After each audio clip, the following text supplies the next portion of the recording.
And it says we are live. Kitten Pusher, I see right away in the chat asking about Jumpin' Java. Again, that's enough. She wanted her burger and wings meal. Wings meal. That's our Sarah Boone. Let's see. Are we connected? Is my mic on? Yeah, my mic's making noise. A little bit. I got a little bit of a sweat. I was out. I've been running errands. Oh, yeah, I'm shiny. But that's fine because it's party time. I have a glass full of ice here that's just waiting for something to be added to it. Let's just take a look to see who's in the chat. Besides Kitten Pusher asking about the Jumpin' Java. We've got Ocean Sounds first to arrive. A to B saying hello. Kitten Pusher is having a ginger beer, my favorite sugary drink. I find ginger beer super sharp. I find it's almost easier for me to drink whiskey than ginger beer. The good thing about ginger beer is I definitely drink it slower. I can buy a 2-liter ginger beer and it'll stay in the fridge for like a week and a half longer. But I got myself this. This is a handle of Banff Ice. The reason it's called a handle is because there's a handle built into the bottle. Let me just make sure that is available to be seen. Yeah, right on over here. Backside has a handle built into it, so it makes it a little easier to pour it. Okay, I'll have to left-hand pour if I want to show it on camera. Interesting. I can do that, though. So Banff is a beautiful city on the Alberta border, headed towards British Columbia from Alberta. You ever get a chance to visit Banff, you will be pleasantly impressed by the surroundings. You know what?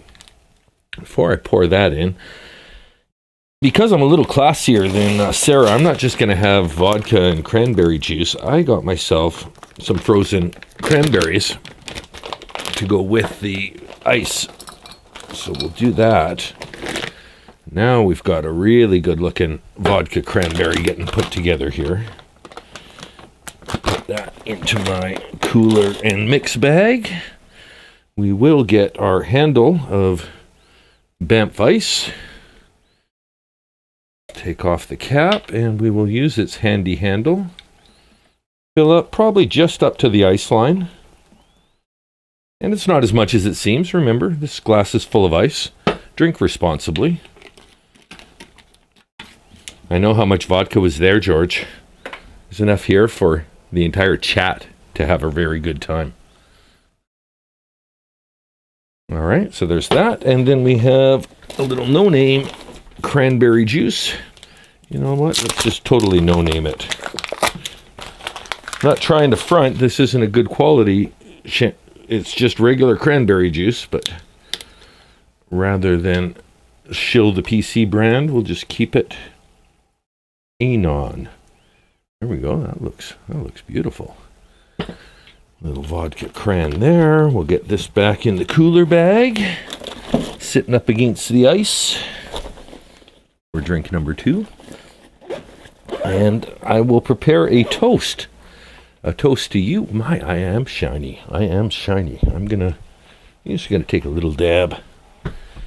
With a bit of the I didn't realize how shiny I'd show up on camera. There we go. That's why they powder the news anchors. Get that little Mr. Brokaw, excuse me. There we go. Oh yeah, I dressed up for you guys, didn't I? Final stream, I'm wearing undershirt with a plaid top. It's been, I deserve it. I deserve to take a bit of a break and let my hair hang down. It's been 21 days stretched over 28 days.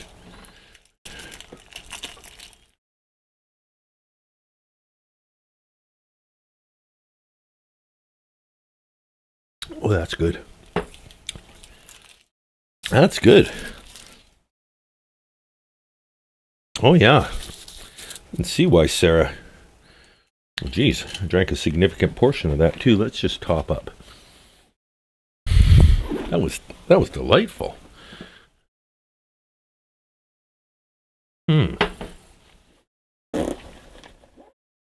How did you like the trial? Did it surprise you? Were there twists and turns you weren't expecting? Did you come in one way, come out feeling another? And just a warning to anyone who's watching, if you did not watch the Betty Broderick trial, this video is probably not for you. This is like watching The Talking Dead without watching The Walking Dead. There's probably not a lot of content for you, but, you know, if you like to try and catch up fast. Yeah. Well, it's good that I'm already starting with Stain, so it's not like, oh, geez, Dan degraded over this stream. No, he started off sloppy. He was messy to begin. What do we have here in the inset window? Let's play this while I get myself caught up with the chat. The end of the tunnel. An ex-wife's bitter jealousy may have exploded. She didn't just get mad, she got revenge. Betty Broderick. She helped put her husband through college, raised their kids, ran the house. But when he left her for another woman, I just fired the gun. murdered her ex and his new bride in their bed. Then she won sympathy as a woman scorned. Why didn't you wait so long to kill her? In this hour, the real Betty Broderick. 7 years of my life wasted. Was she the target of emotional abuse or a woman who just simply lost it? If that isn't murder, I don't know what is.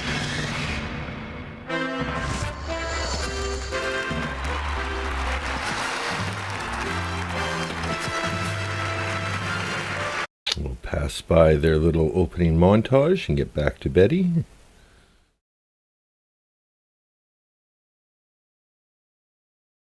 Gunshot wounds. Within hours, Elizabeth Ann Broderick turns herself in.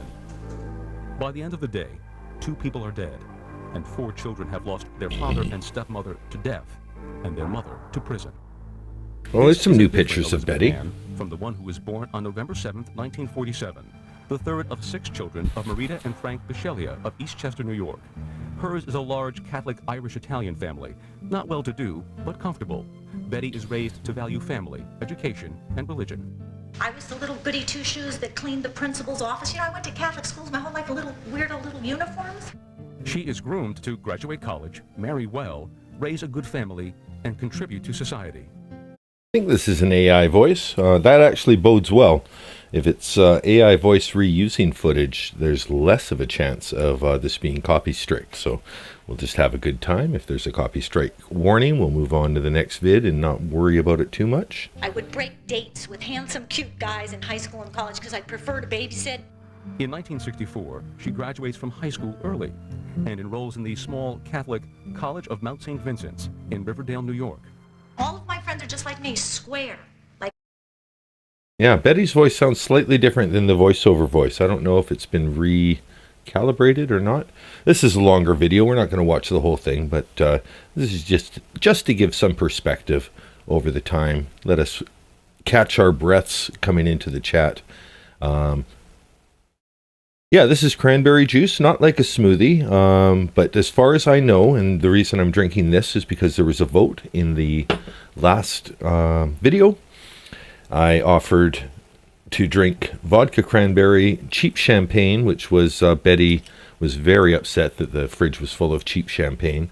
Like, quality champagne would have made it different, but she was offended by the cheap champagne and steak. And we know that Sarah drank cheap wine, so thank you for not voting for cheap wine. That would have been a tough drunk for me to have, but vodka cranberry, it's not too bad. I can see why this would have been her preferred drink of choice at Muldoon's. That was information that Hear Me Out picked up when he went to visit Florida for the trial. Him and Larry Powers had a chat with one of the bartenders at Muldoon's and found out that Sarah's favorite drink, well, first she suggested if there was going to be a Sarah drink, what would it be? The bartender said, I just give her drink Matt Punch. So just pour all the overspill alcohol. Like, ooh. Sarah would be like, have you tried this? It's called a Sarah. It's unique to me. It's only me that has it. 90-degree angle corners, sharp edges, squares, and we're happy that way. In her freshman year, she meets a senior pre-med student at a football game at the University of Notre Dame in South Bend, Indiana. He asks the pretty blonde for a pen, and on a napkin writes his full name. At the end, he adds the initials M.D.A. He explains, Daniel T. Broderick III, medical doctor, almost. Yeah, the whole cranberries, and as frozen, they both act as ice cubes But they also act as little flavor bombs afterwards. They're going to absorb some alcohol as we go. And yeah, there'll be a much classier version of eating the worm after a bottle of mezcal or tequila. And spoiler alert on that, the worm is often a maggot. I don't understand why people want to eat that, but I'll eat these cranberries after, that's for damn sure. Dan had tried to woo her, and she wasn't, for whatever reason, much impressed with him. She thought a little bit on the geekish side, but he did court her fairly hard, and then that blossomed into something. The couple date for the next 3 years, and on April 12, 1969, at the Church of the Immaculate Conception in Tuckahoe, New York, Elizabeth Ann Bishelia becomes Mrs. Daniel T. Broderick III in a traditional Catholic ceremony. It seems like they're kind of marrying each other for, a dream more than love. A dream of like big house and family and cars and kids. That dream, Betty says, turns into a nightmare as soon as the ceremony is over. Her honeymoon is spent in tears as Dan, who seems to change overnight, reads by the poolside and is cold and distant. I believe it was her position that as soon as they were married, he began treating her like his domestic slave. Dan isn't happy either. He relayed the story that within weeks of his marrying Betty, he knew that he'd made a mistake. And he knew that there was something that wasn't quite right about Betty. But there were Irish Catholics, and you don't get a divorce. Betty returns from the honeymoon pregnant and is told it is unlikely she'll be able to carry the baby to term because of a medical condition. But with Dan continuing his studies, she needs to keep her job as an elementary school teacher. On January 24th, 1970, the couple's first child, Kimberly Broderick, is born. Just 18 months later, Betty gives birth to their second daughter, Lee. Dan decides a medical degree alone will not provide the lucrative lifestyle he craves. After being accepted at Harvard Law and taking out a $20,000 loan, he moves the family to Boston, where he studies to be a malpractice attorney. Betty supplements their income, selling door-to-door, working at night. Kind of interesting to get more of the backstory here, and this is kind of indicative of how the story was framed in media at the time. We weren't, in 1991, there wasn't a lot of people watching gavel-to-gavel coverage as much as whatever portion of the court TV feed that the major news networks would put on in their evening package. Maybe there'd be a court TV show that showed like 5 to 6 minutes of testimony amongst the anchors talking for 15 to 20 minutes of a half-hour broadcast. And even resorting to food stamps. They spent their money on making sure that Dan got what he needed. In 1972, with 2 kids under 3 and little income, Betty discovers she is pregnant again. Her pregnancies have been arduous and she is not sure she can handle another one. But she and Dan decide to keep the baby. He is away on a ski trip when Betty prematurely goes into labor.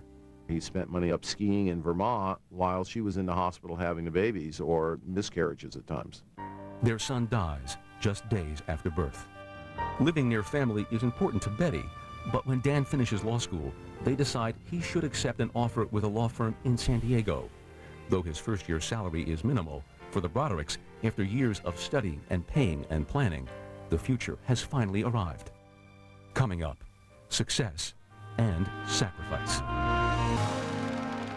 The first years in San Diego are by no means easy.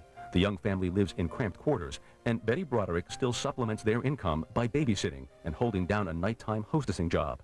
I believe she had an understanding that their dreams were the same. What they wanted in family and lifestyle would be something that they would achieve together. In 1975, they buy their first house in a modest part of La Jolla, just north of San Diego, a neighborhood full of families just starting out. Betty fits right in. There was something warm and lovely about Betty, that you wanted to be around her. The family's comfort level increases with Dan's rising income. Betty no longer needs to work, but runs an informal daycare center out of her home for fun. But Dan works... They've gotten a lot of really good footage for this this piece. How much of it? Good interviews? Okay, we're going to stay with this one a lot longer than I expected. Harder than ever, telling Betty he will have time for her when he attains the level of success he has always dreamed of. Betty did complain that he was never around for the children, that she had to do everything. By 1976, when their son Daniel is born, the family seems well ensconced in their home on Coral Reef Avenue. Okay, 76, so... draws attention. When I was over there and Dan came home... Daniel would be just approaching 50 now. Or just turned 50. And then Rhett just slightly younger than that. So, perspective on the ages. I would leave. It was a whole different atmosphere. He frightened me a little. As much as she loved motherhood, Betty's pregnancies were difficult. Ada B was living in San Diego, and there was no modest part of La Jolla. Yeah, that like in Vancouver, there would be a lot of, the modest or Strathcona neighborhood, and it's like, no, you have to be rich to live there. It might be modest homes compared to the ones that were just put up in the last 10 years, but to have property in those Tony neighborhoods, it was, everywhere was nice. Miscarriages and an abortion without Dan's knowledge. I did hear stories from Dan that Betty became pregnant and had abortions without telling him. On Valentine's Day, 1979, Betty gives birth to their fourth and last A child. lot of good footage of young Betty. Like, I only had those still shots, but it's surprising how much more video there is of her than there is stills. Rhett T. Broderick. At 32, after 7 pregnancies in 10 years, Betty Gonna turn off the ligation. Dan even captions. marked the occasion. Dan gave her a gold necklace, and it had a baby carriage, and I think it said the end. With the childbearing years behind them, Betty and Dan decide he should start. Oh, his own also, just practice. for fair notice, anyone who's watching these videos, I'll skip around a little bit. I'll be talking over them. But they're all in, if it's not a public playlist yet, it will be a public playlist by the end of this. Off the Galaxy that. Turn that on every so often, let you know we're having fun. But yeah, all of this will be available for you to watch in full, even if I kind of skip over parts. But the early years is quite interesting to me because it's definitely something that didn't spend a lot of time in the trial, and mostly because it's much more relevant to the divorce than it is to the crime. And very quickly, it pays off. By 1983, the IRS officially considers the Brodericks millionaires. But for 38-year-old Dan and 1983, the IRS considered them millionaires. So that's not just making $1 million a year, but he looks a lot like Clark Kent, like Christopher Reeve's Superman there. 5-year-old Betty, success seems to drive them further apart. Oh, and this is just the skill testing thing. If I can't do this by the time, we'll maybe do this hourly. But if I can't do this, then I'm cutting myself off. If I can't do it effectively, it's almost like the walk-in turn test. Like, you're going to fuck up. It's just how you react to fucking up that lets a cop know that you're too drunk. Betty Broderick bought some butter, but she said this butter's bitter. If I put it in my batter, it will make my batter bitter. But a bit of better butter would make my batter better than that cunt in her bunk-ass Boston cream pie. So she bought a bit of butter that was better than her bitter butter, and she put it in her batter, and it made her batter better. So 'twas better Betty Broderick bought a bit of better butter by baking Boston cream pies when Betty Broderick was feeling bitter. Betty Broderick became better, and bedspreads were much cleaner. Okay, yeah, that's effective now. See how that deteriorates as the evening goes on. He was a single parent the whole time because he was so busy being doctor, lawyer, Indian chief, working, and no one made him work like he did either. Betty and Dan keep up appearances, though not exactly La Jolla socialites. They attend society balls and legal functions, she in designer wear and Dapper Dan, as he is known, in his infamous top hat. But for the Brodericks, money doesn't buy love. Most of my early childhood memories are, at home, where pretty much, some conflict, some butting heads Rhett. between my parents. We haven't seen Rhett. Details of the Brodericks. Let's look at young Rhett. Poor guy. We only heard from him right at the very end of the trial, too. In the last bit of tape-recorded evidence. At home, where pretty much, some conflict, some butting heads between my parents. Good-looking guy. The details of the Brodericks' problems. After 13 years of marriage, they come to a head in early 1983. At a party, Betty hears Dan remark on the beauty of a new office assistant, 21-year-old Linda Kolkina. Alarm bells are set off in Betty's head. In the months that follow, Betty gets a strong sense from Dan that he no longer finds her attractive and doesn't. That's a good picture to show both attractive Betty and Looks a little bit crazy, Betty. Even love her. I didn't care about anybody else's opinion of me. I really cared about his. He really had me believing that I was just the most wasted, ugly piece of crap. She confronts him about an affair with Linda. She says he denies it, calling her crazy. People knew that he'd been seeing Linda. It had been whispered about because they'd been seen around, and he wasn't home. Mom was always crying and screaming at my dad, and my dad was just like, you're crazy, you're nuts, like, you're delusional, you need to see a doctor, like, I'm not having an affair. On her 36th birthday, in a cry for help, Betty slashes her wrists in a not very convincing suicide attempt. Dan comes home, bandages her up, and again, she says, tells her he is not having an affair. Instead of just admitting he was having an affair and either choose her or choose me, he kept everything going for several years, and he just waged a full-on frontal attack on me. Somehow everything was my fault. On Dan's 39th birthday, Betty decides to surprise him at his office, all dressed up bearing gifts and champagne. But Dan is not there. His office is strewn with remnants of a party, and Betty says his secretary... Don't bother trying to find me. I'm not there. I'm out with my new secretary. Her name is Linda. You'd love the color of her hair. Tells her that Dan is out to lunch with Linda. Betty waits all afternoon, but Dan doesn't return. It's obviously a very humiliating scene to go there and find out that what you thought and what you had been beating yourself up for was actually true. His repeated denials of the affair fuel Betty's anger and desperation. She drives home, drags his clothes onto the lawn, and burns them. When Dan arrives later that night, Betty confronts him, but he still won't admit the affair. She is imagining things, he says. Finally, on February 28, 1985, 2 years after Betty first got an inkling of Linda Kokina, Dan announces he is leaving. Betty says he tells her he needs space and doesn't mention an affair, a separation, or a divorce. He leaves the next morning. I think that provoked and made her crazy. She became absolutely possessed by this hatred and this. She couldn't move on. She couldn't accept it. Dan is, however, paying Betty $9,000 a month for expenses. In the beginning of May, Betty is expected at a big celebration planned in New York for her father's 70th birthday. It's a grown-up affair. The kids are not part of the invitation. In what some say is a strategic move to get Dan to realize he can't live without her and is not cut out to be a single father, Betty drops the kids off on Dan's doorstep, leaving for the weekend. Dan is not home and has no previous knowledge of her plans. She told me he thinks he can run off with this younger woman and think he's going to play house with her while I'm left with the children to take care of them. He can have the children and see what it's like. It backfired. It backfired. Dan sees Betty's actions as irresponsible. He won't let their children go back to her home. All she ever wanted to do was be a wife and a mother and to be Mrs. Dan Broderick. But some say Betty refused to take the kids back. Dan serves her with divorce papers. The vicious cycle will soon prove deadly.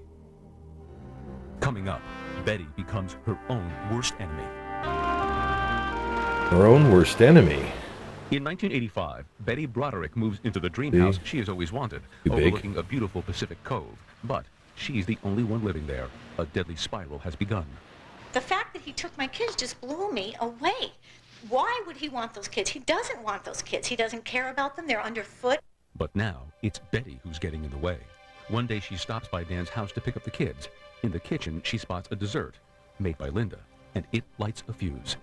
I didn't know Linda was in my house and sleeping in my house and meeting my kids and stuff. I said, oh, is that so? Linda made the cake. So I...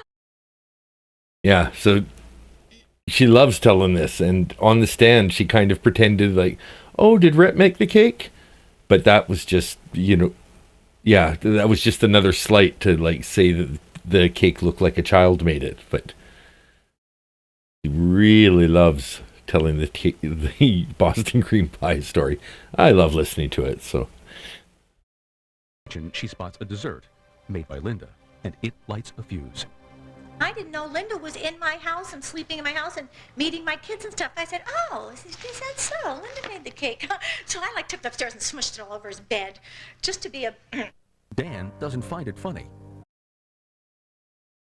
Dan was not amused. Instead, he resorts to what he knows best, the law, and takes out a restraining order. Kim and Lee are now in high school. Danny is only 9, and Rhett is just starting first grade. And Betty can't even pick them up for visits. And that was just the pattern. My dad would put restrictions and rules on my mom, and mom would purposely, break them. She claims she can't find proper legal representation in San Diego because Dan, who is one of the city's best attorneys, is part of a powerful old boy network. After all, she says, this is what he has boasted about to her for years. I knew about my husband's influence in those courts, super influence. And so I knew that no matter what I did, no matter what I said, no matter what the law, the proof, the evidence, I was never getting anything, ever. In an attempt to move on, 37-year-old Betty forges a relationship with Brad Wright, a fencing contractor 6 years her junior. And though Brad becomes a shoulder to cry on, Betty persists in her campaign of sabotage, even using her son as her accomplice. I was like 7 years old. Like, do I want to go off-roading all over Dad's bushes? Yeah. Dan responds to each act with a legal summons, forcing her to appear before a... Hey, Rhett, I got a great idea. How about we get in my car and we spin donuts all over the front lawn of Dad's house? Okay. Tough question to ask a 7-year-old. Like, of course you'd want to do that. Judge to explain her actions. In February of 1986, Dan gets a court order allowing him to sell the old family home at Coral Reef without Betty's consent. Yep, that's right, Disney Mom. Dan moved Linda into the old family home. So you can see these little microaggressions building up, like a metronome, tick tock almost, right? Betty is furious and immediately drives over to Dan's new house to confront him. He tells her she has 10 seconds to get off his property. I said, all I want to know is, who did you see? Notice those brick walls in front of the house? I bet that makes it much more difficult to bump into the front doors with. There we go. That wasn't part of the original design. 10 seconds to get off his property. I said, all I want to know is, who did you sell the house to? How much did you get, and where's my half? 7, 6, 5... Betty is furious. This time, it's potentially life-threatening. She rams her Suburban through Dan's front door. Well, there we When go. Police arrive, There we go. There's the bump. If there was any question over to the severity of the bump, finally.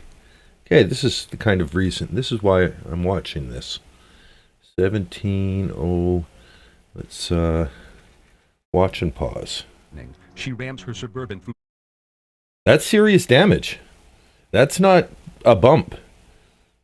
That's like, if you're in the construction industry, well, and even think about earthquake training. They say to go to a door frame. Why a door frame? Because it's structurally one of the strongest points of the house. There's more like arch support. There's just more physics behind the strength of a door frame as opposed to almost any other part of the house. Walls, you've just got, studs that are 16 inches apart. But here you've got, 3 solid pieces reinforced, especially to take constant swinging off the hinge. This is serious damage. Dan's front door when police arrive. Just go full screen with that too. So minimizing that, let's see where we battle. No, that's almost good, and then I just have to fix it. Centered.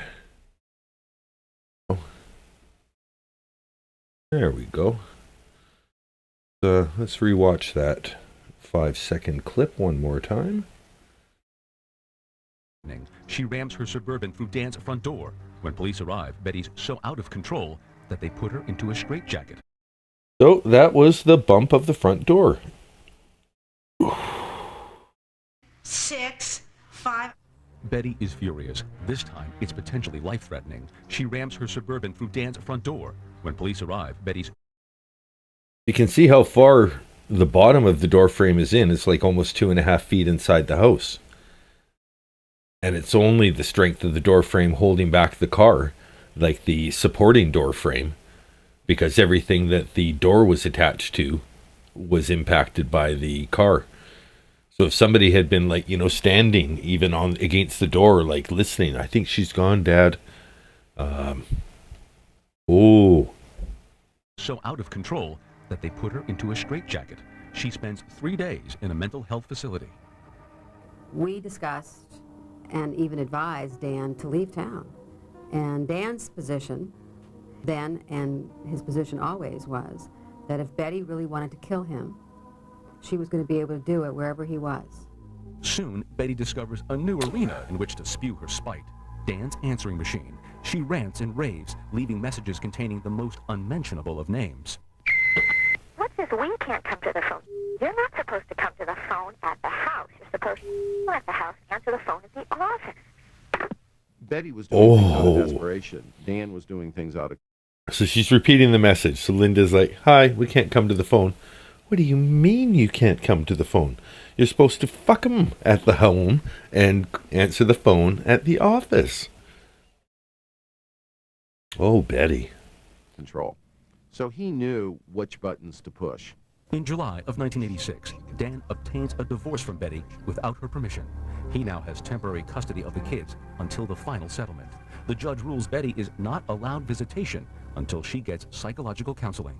And I didn't know one parent could go in an empty courtroom and get sole custody, no visitation of all 4 minor children without any testimony from anyone.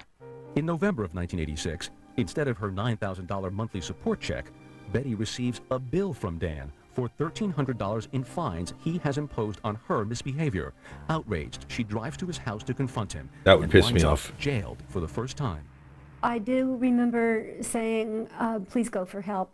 Here's a name. After trying several times to point out to Betty Bashers that there are 2 sides to every story, Wilma receives an ominous letter from Dan in which he tries to blackmail her with false accusations of an affair. Dan Broderick got what he wanted. He could be charming, and he could be as awful as he was in that letter.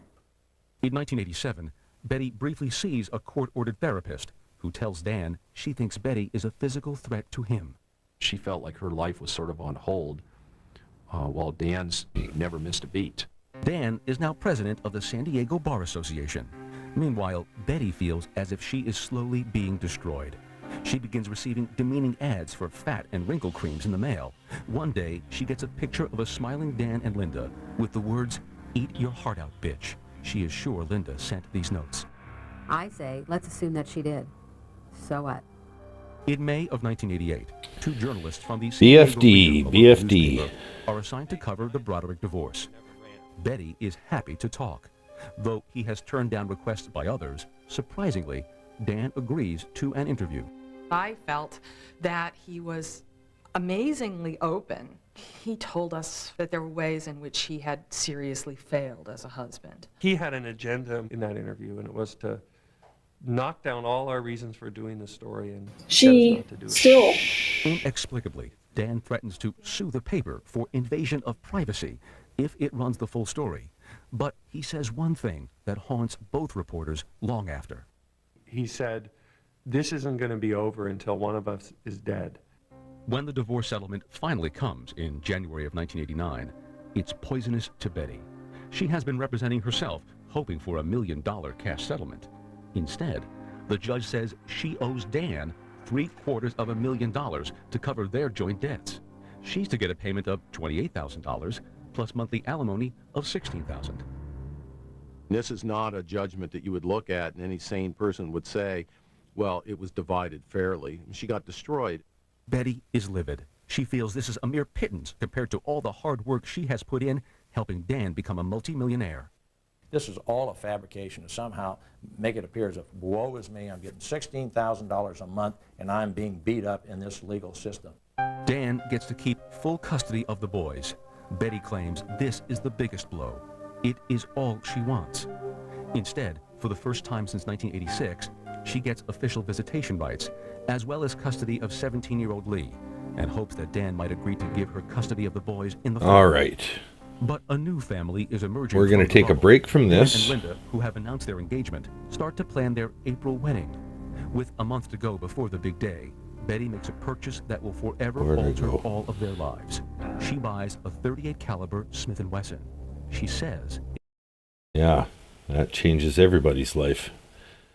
That was crazy when they passed the gun amongst the jury members and let them all have a shot to feel the power of a button press. What I'm posting in here, this is day 1. So now we're going to go back in time. We'll go back in time twice. This is prioristic twice now because it's 35 years back and 2 weeks back. The reason we're going back here is well, I just asked YouTube, tell me a key point of this video, and maybe we might do that for a few of the videos now. Oh, look how young and fresh-faced I was. Oh my goodness. Okay, we're going to go full screen because now this is my content. Studio. Full screen it. Is that the full screen? Yep. We'll turn off some, or we'll just recenter it. Brink it and recenter it. Sorry, bear with me here. Screen. Yeah, that's good. Then we can, oh no. Well, okay, we'll turn off the graphics. We can hang out down here. See, it's cleaned up. I'll show you, that's how much I've cleaned it up. We're going to go back in time. So I think I'll turn off that. This is from day 1. This is from day 1. This is 24 minutes in, and I'm just processing the opening arguments at this point.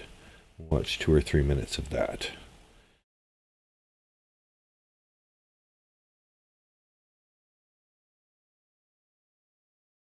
Volume. Completely helpless, completely defenseless. She pointed a .38 caliber gun at their bodies and just plain executed them. What had moments earlier been a warm and peaceful Sunday morning for 2 living, breathing human beings exploded into violence at the hands of Elizabeth Broderick. Elizabeth Broderick was the immediate suspect in these murders when they were discovered a couple hours later. Everyone who knew Dan and Linda, when they heard the tragic news that day, they knew that Elizabeth Broderick had done it because her hate and her mindset of revenge was something that everyone who knew her, even as an acquaintance, was very well aware of. She'd been threatening to kill them for years. It's one of those things you usually see like in the old TV clips, like, you guys lived beside this person for 6 years. Did you know it was, he was, no, we had no idea, never thought it. Betty Broderick, everyone they talked to. Oh yeah, no, she said she was going to kill him. Okay, my audio got a lot better than previous times of watching my streams. Okay. I'm obviously clear and loud. That's basically all she talked about. Only a few weeks before the murders, as a matter of fact, she'd had a conversation with a woman named Linda David, who was a housekeeper at Dan Broderick's. And in that conversation, she told Miss David that she knew that Dan and Linda just wanted to be left. Just looking at the top chat replay from this section of the trial, and some of the comments are, anyone having issues buffering? Sound is good. Refresh maybe. I'll try that. A to B's having a medical toast with pomegranate cranberry jam, along with some jumpin' Java. Murder is a human crime. Interesting statement, says Ocean Sounds. Kellyanne was getting ready for an appointment, so she could only lurk, but excited, and let me know I was muted. A to B was in a staff meeting, and A to B reveals that she grew up in San Diego, but had moved away by this time. Alone, but that wasn't going to happen. She'd been harassing them for years, and she was going to continue to do whatever she could to make their lives miserable. She said specifically about Dan, I'm either going to make his life a living hell, or I'm going to murder him. So, because she murdered him, it kind of, the question of whether it's hyperbole or not is moot. But the reality is that's a sort of statement from everything. The more we're going to learn about what Dan did to Betty, the more that statement that this prosecutor just said is going to sound like a reasonable thing a scorned woman might say. And you might not put too much stake in the fact that she said, I'm going to murder him, as much as, you know, she's pissed off. Okay, that's surreal. This is weird reacting to my own shit. But I'll comment on my fashion. I see I'm wearing the shirt that is made famous by The Hangover. That was the shirt of the wolf pack that Zach Galifianakis wore to let the others know that he's gone from being a lone wolf to a lone wolf with 3 other friends. We'll see how long I can keep doing this. But still, those kind of statements do come back to bite you should you go ahead and murder someone. It was only about 2 weeks after that conversation when the opportunity presented itself, and she did just exactly what she said she was going to do. Good point, A to B. This trial took place in San Diego, California. I know it says California versus Betty Broderick on the title, but yes, good point, A to B, who grew up in San Diego. There we go, acknowledging where I got my sourcing from. All right, let's move to video 2. Let's see what AI thinks is a key point. And I must have been comparing Denzel Washington to a witness. We'll let this play out while I ask the AI what they think was a good part of this video.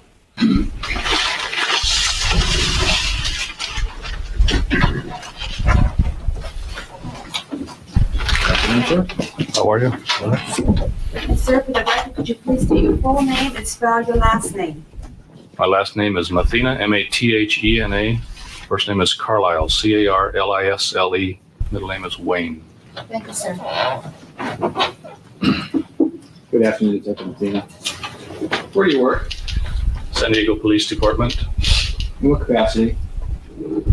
The detective in the homicide division. On Team 6, by any chance? Yes.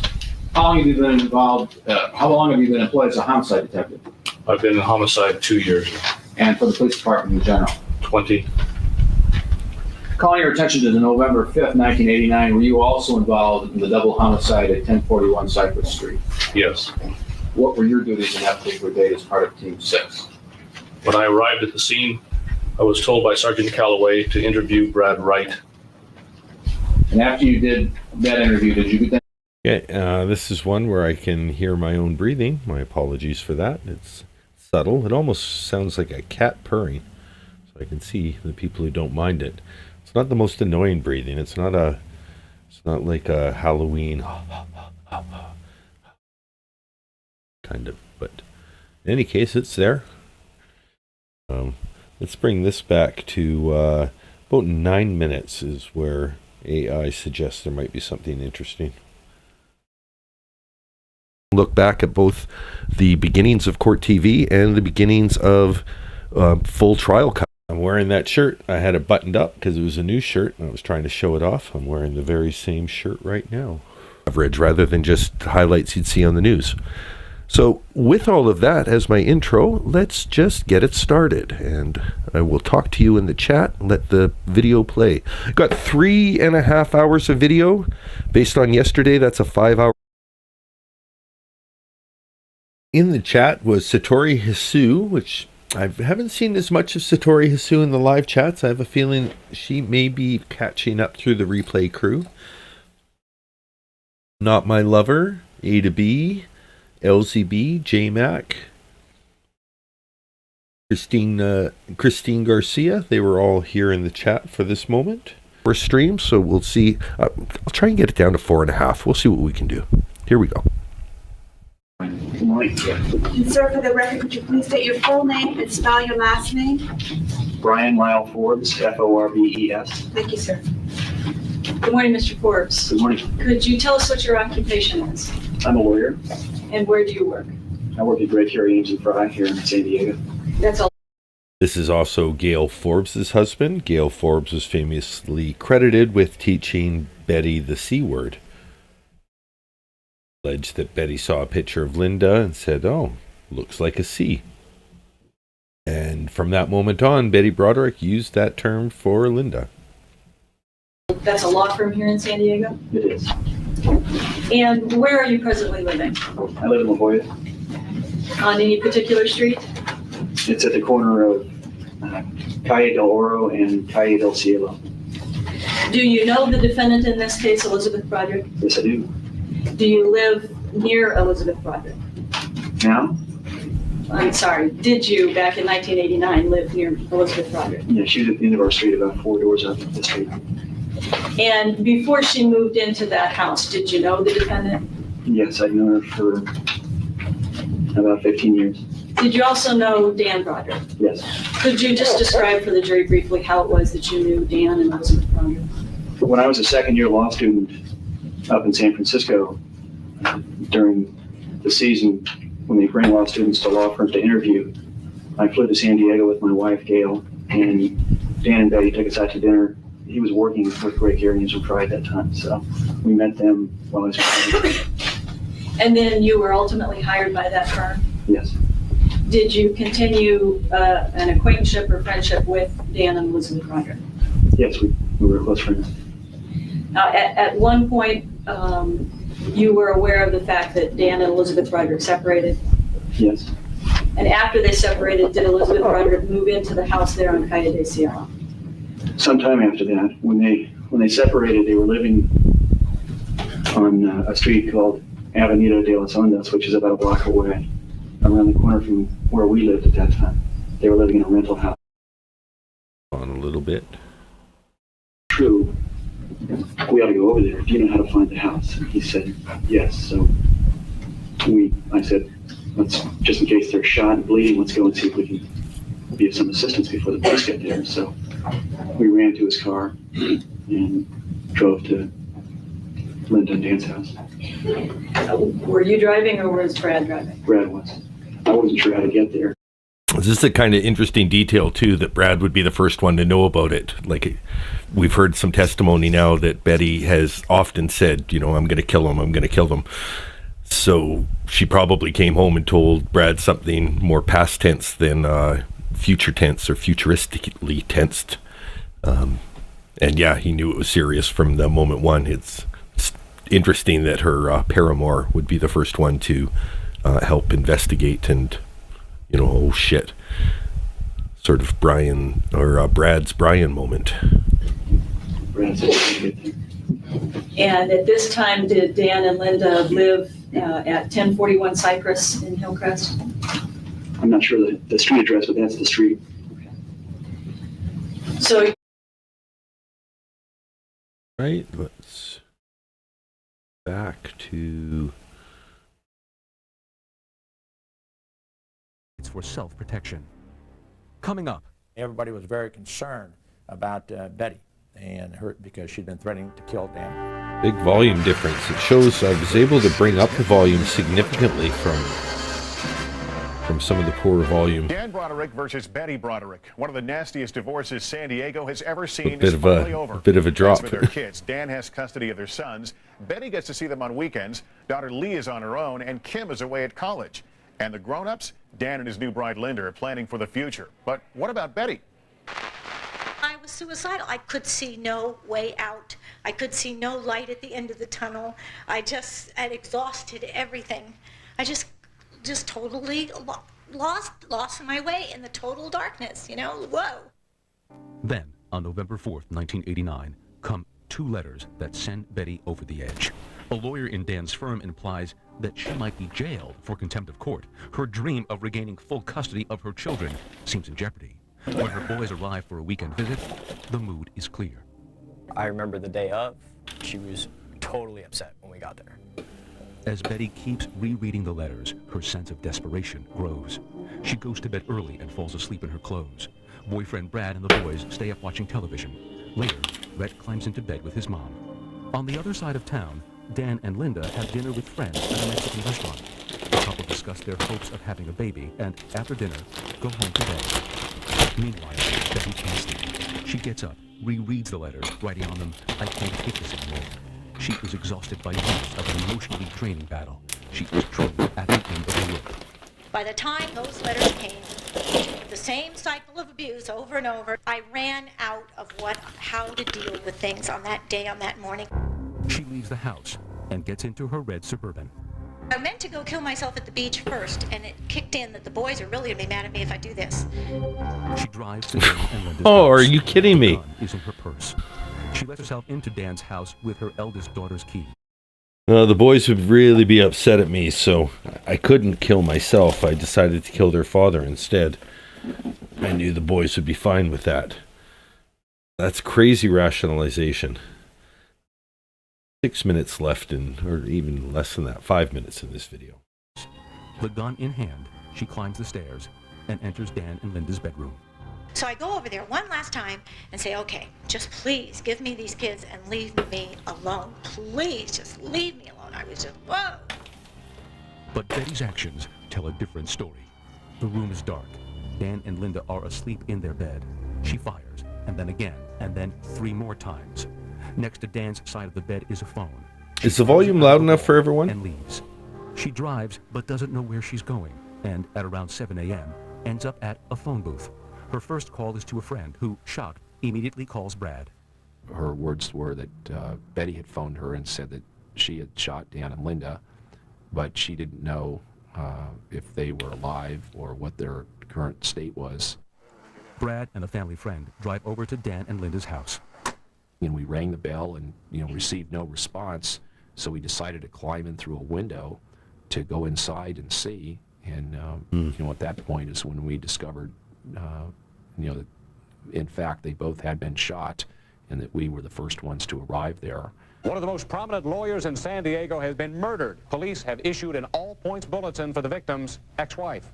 They were found shot to death in the master bedroom of their residence here. He was on the floor next to the bed. She was lying on the bed. Dan is hit once in the back, and Linda is shot through her chest and the back of her head. That evening, Betty turns herself into police. She spends her first night in custody under suicide watch. Rhett, 10, and his brother, 13, are not told at first that their father is dead, only that he has been shot by Betty. Me and my brother were just crying, and waiting for the bad news. Images of all 3 Brodericks are flashing across TV sets around San Diego. The cold-blooded murders of Daniel Broderick and his wife continue to send shockwaves throughout our city. The San Diego Reader finally prints the full story on the Broderick divorce. She will face 2 counts of homicide. Crime reporters are stalking this beat with particular enthusiasm and hyperbole. And friends of the victims regret not convincing them to tighten their security. And I'll never forget what he said to me. He said, I don't believe she would ever kill me. That's all just threats. Several weeks after her 42nd birthday, Elizabeth Ann Broderick is arraigned on 2 counts of first-degree murder. And Ms. Broderick, how do you plead to counts 1 and 2, guilty or not guilty? She pleads not guilty to both. A year passes before her trial, and for Betty, prison is like much-needed R&R. She sends letters to her friend Wilma, stating that she can finally look at the handwriting. Finally sleep. She also settles on a defense lawyer whose expertise is women who kill. Jack Early says Betty is suffering psychological trauma. Mr. Early will be up against prosecuting DA Kerry Wells, who paints Betty as a woman driven by jealous rage. Opening arguments get underway on October 22nd, 1990. So this was prior to the 1990 trial. In their bedroom, at the side of their bed. She then took the .38 caliber revolver, pointed it Well, no, it can't be prior to it. It's telling the story. at their sleeping bodies and unloaded it into them. Why would somebody from Betty... Hold on a second, Dan. Think about it. They've got footage from the trial. It'd be really tough to assemble a video montage, including futuristic video. Background, act the way she did. We just wanted the jurors to ask the question. The answers Early contends are that Betty was a wonderful mom and housewife, driven to kill by years of emotional battery from an abusive husband. By telling Elizabeth Broderick that she was fat, that she was ugly, that she was unwanted, he knew that he was removing her status as a wife. Because of the intense public interest, the judge opens the trial to the media. Every morning we would have a line of people, 50 to 75 people long outside the courtroom, wanting to come in and watch the proceedings. Local viewers prefer television coverage of the trial to their usual dose of daytime drama. He was in his own mind and in her mind telling her that you are no longer my wife. With each tear... That was the first trial. So he had his little poster board with all the pictures, and he tore them off to signify how Dan had torn away those aspects of Betty's personality from her. Of the Velcro. Early gradually reveals how a beautiful woman with her life in front of her becomes the puffy, sad, and possessed woman in her mugshot. On San Diego radio, a jingle about Betty is a constant refrain on the airwaves. 4 obscene calls, 3 use 2 extra chins, and a car driven through the front door. The prosecution. Wow. Where was that from? That was like a...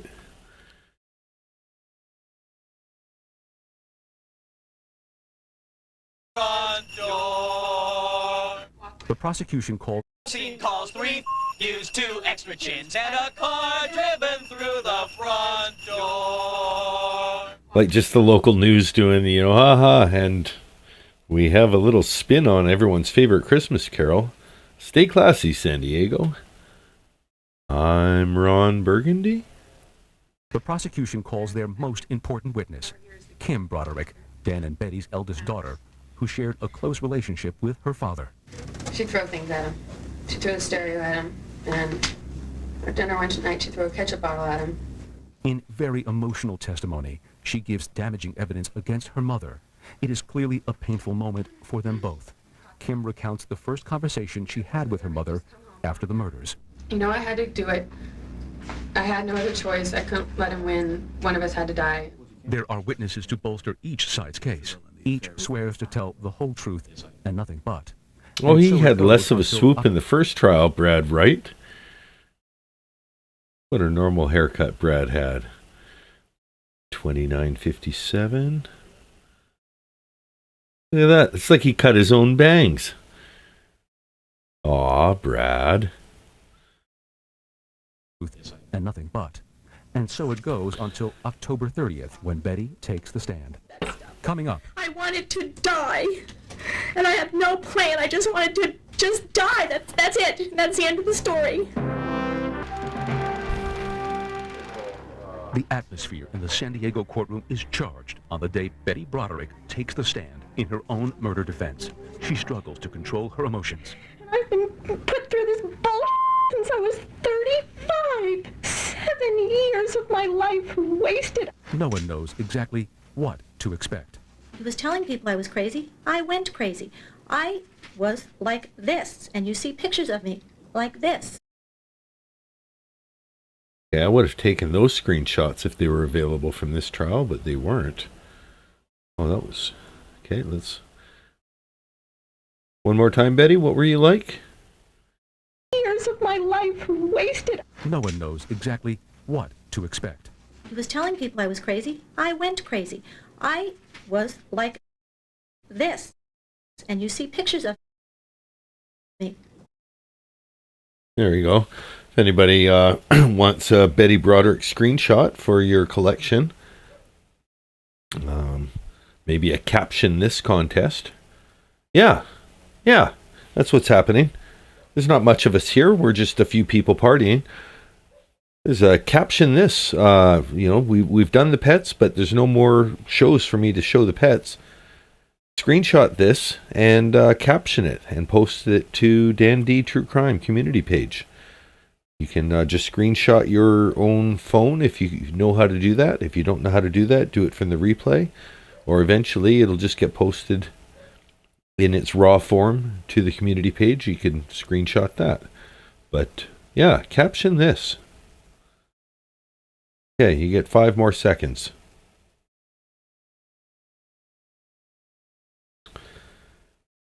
Dan said I was like this, and then there's pictures of me like this. Like this. You know, like I'm some kind of an electrified, crazy person. Her testimony lasted... The photographer, I got it, don't worry. 4 whole days. She recounts to a hushed courtroom how she was driven to suicide over the state of her marriage and her husband's repeated lies about his affair. I slit my wrists and swallowed every pill I could find in the house. I don't know. But the prosecution I paints swallowed every pill in the house. What is this? Acetaminophen? Acetaminophen? Oh my god, I OD'd on acetaminophen. Call Dr. Richins. As far from helpless. They introduced tapes of her foul-mouthed answering machine messages, and even more damaging, They play a recorded conversation of Betty talking to a young Danny. We're the best family in the whole world. We were all so happy.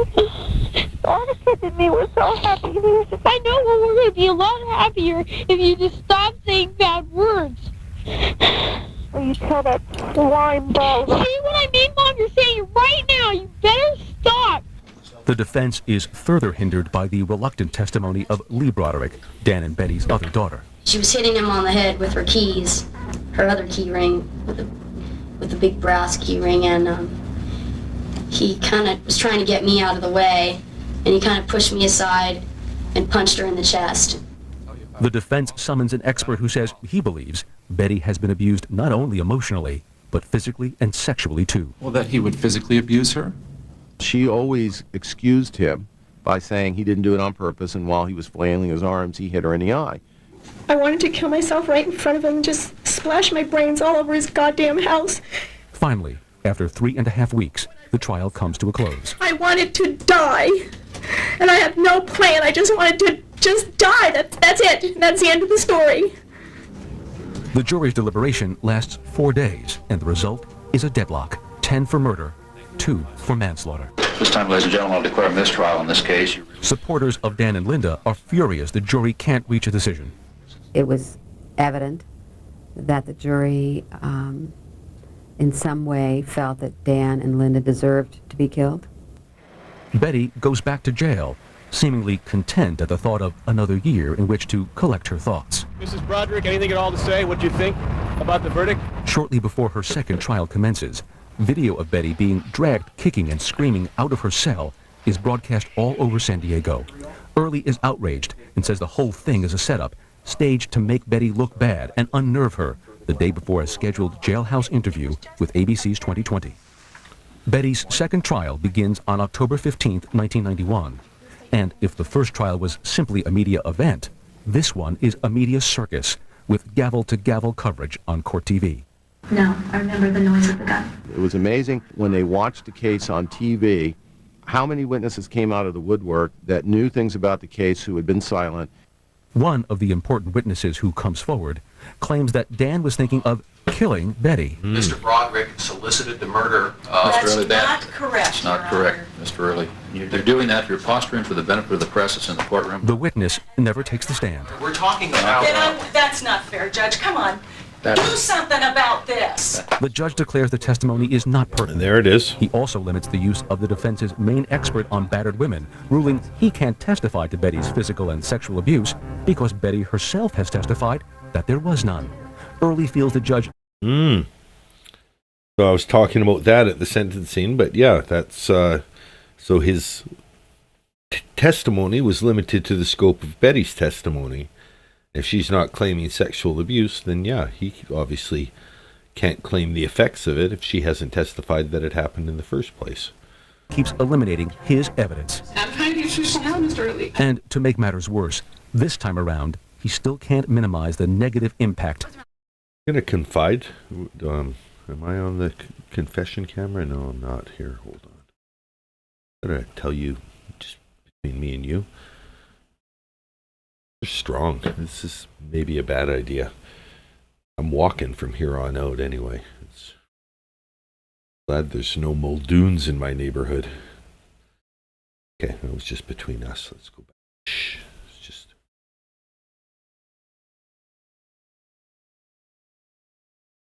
of Kim Broderick's testimony. And she said she was going to shoot him. And she was going to shoot him in the head. Perhaps the most incriminating evidence is that about the murders given by Betty herself. And somebody screamed, "Call the police," and I said, "No!" And I just fired the gun, and this big noise went off. But in the first trial, her testimony is different. She specifically remembers 5 shots. I remember the real loud noise 5 times. She has embellished her story. She has tried to make it sound better because it wasn't quite good enough last time. In her closing statement, Wells tells the jury that in every way, this is a premeditated crime. Ladies and gentlemen, if that isn't murder, I don't know what is. Jack resorts to props, using a metronome to demonstrate the slow tick, tick. Jack resorts to props. 100%. This video only is 9 minutes longer. I have 16 different videos in this. I'm thinking like 5 minutes a video. So that's probably another hour and a half. These first two I wanted to spend more time on because, oh, look at Mary. There's the unsung hero of the trial, just faithlessly taking every note. Round of applause for Mary. But yeah, that's what I think. I think we'll be done by, well, within 2 hours my time. So if anyone's planning their days out, has other creators, other videos they want to watch, if we run out of things to say, we'll end this stream just by shouting out what we're going to watch next. So anyone who doesn't have something to watch can watch something that someone else is watching. But yeah, for the meantime, we're watching this. Of emotional abuse Betty suffered. Somebody who was pounded and pounded and pounded. When the law's on your side, pound the law. When the facts are on your side, pound the facts. When neither's on your side, pound the ledger, pound the table. Days later, the jurors in the second trial... And I can't take credit for that. One of our smart chat members said pound the table. And made me remember that axiom. California versus Elizabeth Ann Broderick have come to a unanimous decision. We, the jury, in the above entitled cause, find the defendant, Elizabeth Ann Broderick, guilty of the crime of murder. Betty is convicted of 2 counts of second-degree murder. On February 7th, 1992, she is sentenced to the maximum, 2 consecutive terms totaling 32 years to life in prison. Coming up, Betty's story is made for television. More than 2 years after she murders Dan and Linda Broderick, the fate of Elizabeth Ann Broderick has finally been decided. She begins her 32-year-to-life sentence as prisoner number W42477. She will not have the possibility of parole for at least 19 years. Betty seems unfazed, even interested in her new prison life, writing her friends letters with the details. She's doing well, After apparently. all this was over, she started calling herself a normal person. It's been so long and so dragged out. Brad. She didn't remember what a normal life was. He told you that you were fat and old and boring and stupid? He said Yes, those words and he to you? didn't like our home, Oprah. and he didn't like our Oprah's children. problem, But for so the media, we don't... none yeah. of this is normal, and the sensation continues. A month I'm after going to her talk sentence all over Oprah because Oprah will probably copyright this if anyone would, so we don't care what Oprah had to say. Are well established in San Diego through to the murders themselves.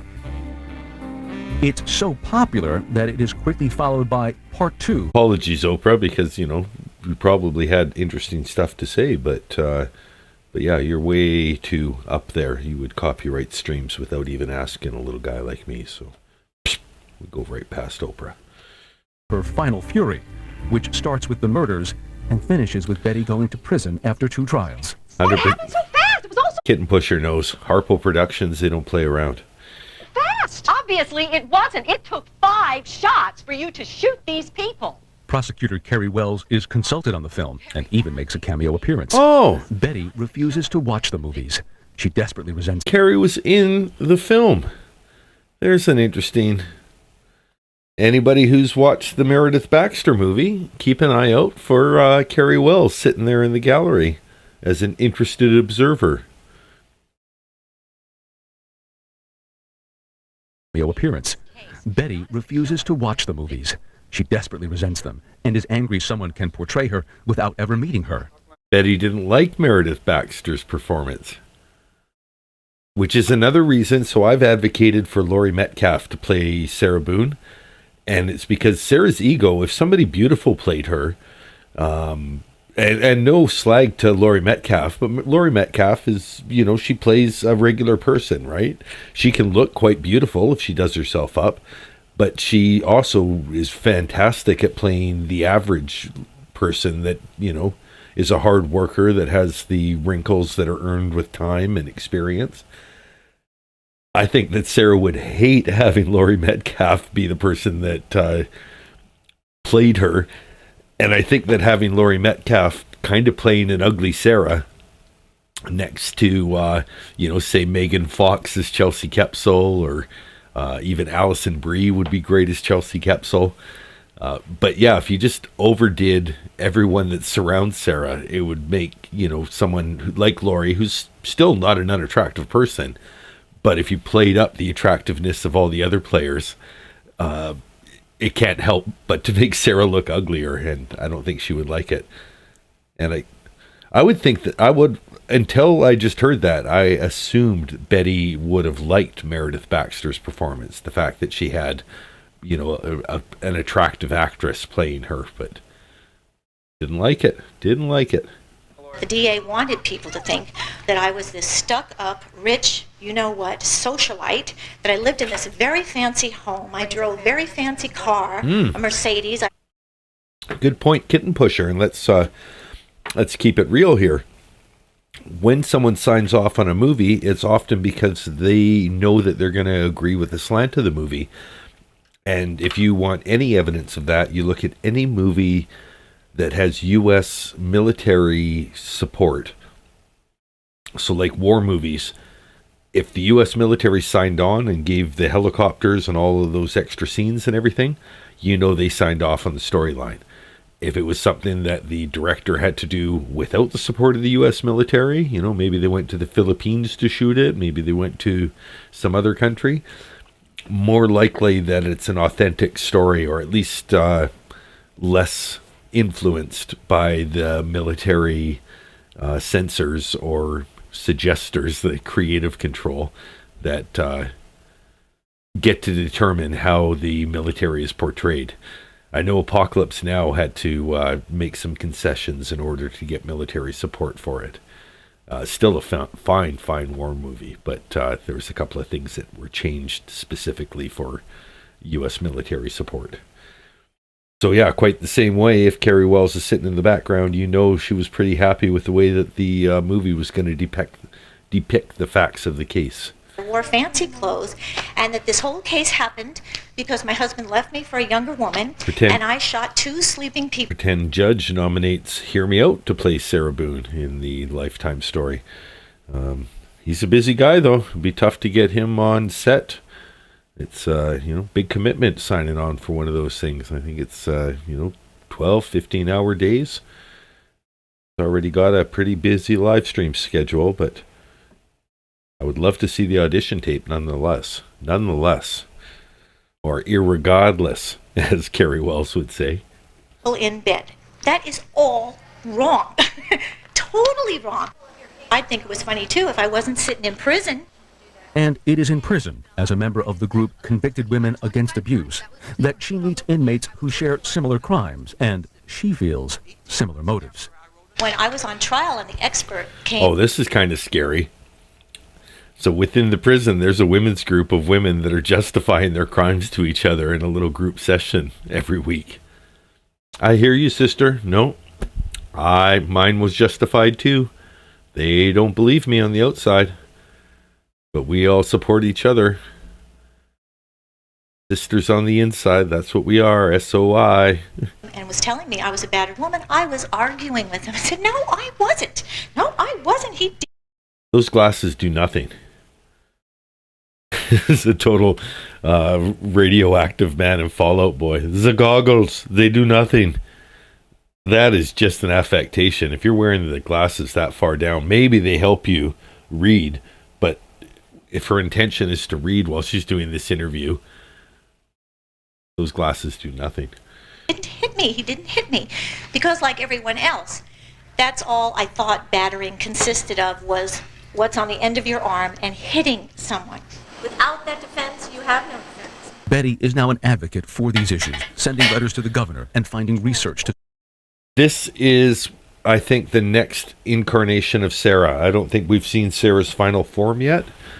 I think Sarah Boone will very likely go this route, because if she inserts herself as a prison advocate, it won't be because she likes other prisoners, and it won't even be because she's as effective as Betty. It'll be because she wants to be in the news. And if she can glom herself on to other people's cases, other people who might have more legitimate grievances, and then she could point to it being some wider, this is why I'm fighting for her, because this is how I got screwed over, And every time I've helped someone, it proves that I'm right. I think this is the next version of Sarah we see. Let's watch a little bit more of what Betty's doing as of probably 1992. Support the battered woman's defense. Emotional abuse is putting you down, calling you names, making you feel like you're crazy. I didn't even write this. Look at that. And on the outside, Betty has her supporters too. She has a following and gets fan mail. Betty's story seems to strike a chord with people who identify with her claims of abuse and support her actions. Wilma remembers meeting an acquaintance whose husband had also left her for another woman. She said, "Wilma, I have to tell you something from my heart. Betty only did what every other woman in her position would like to do, but never has the guts or courage to do." Sharon Blanchet, now a divorce attorney, resents how Betty's actions have been interpreted. It's a woman who was enraged and murdered 2 people in their bed, and that's what the story is about. It doesn't deserve to be glorified. Nonetheless, she still sees clients who feel Betty is a martyr. I have women who come into my office who feel that they haven't gotten a fair deal, and they say, well, you know, I'm just like Betty Broderick. Right. In 1994, a California state appeals court upholds her conviction, and the California Supreme Court denies a further appeal. Though disappointed, Betty is resigned. Lily sent me one of my daughters a watercolor of the magnificent view from the deck of my home. And she said, "Don't you miss it, Mom?" And I said, "Well, no. If you could turn the clock back and put me on that deck," and I was as miserable and unhappy and scared and afraid and desperate as I was, no, rather be here. I'm safe here. After more than a decade behind bars, Betty has still never truly expressed remorse of any kind. I never, for a nanosecond, ever intended or meant or thought about shooting anyone, much less killing anyone. You know, it was just never, it was not a thought process here. And so I never made a decision that I'm so horribly sorry was the wrong decision. I never made a decision. I think no remorse. She's afraid to let go that the word remorse and regret takes away how she got to where she is and places 100% responsibility on her. She's never said in a sentence, "I regret what I did," or "I'm sorry for killing your dad." Good to see Pretend Judge. You made it just for the after show finale. I'm guessing you must have peeked in on a few replays and coming to join the after party. So, you know, spoiler alert, it's a 35-year-old case. Betty was convicted. We saw the conviction of Betty today. We saw the verdict. We saw the sentencing. We saw the impact statements. The impact statements were actually so impactful that I wanted to give a 1-hour break in between absorbing those and celebrating the fact that I finished my first trial live stream, because a celebration is certainly in order for that, but also a moment of mourning in the depth of the fact that there are victims to every true crime case. As much, it's appropriate that the children are up right now. The children are victim number one. Some of these kids knew nothing. They were born into the turmoil of a relationship between their parents that they didn't cause, they didn't sign up for. It's nice to see them all together happy, actually.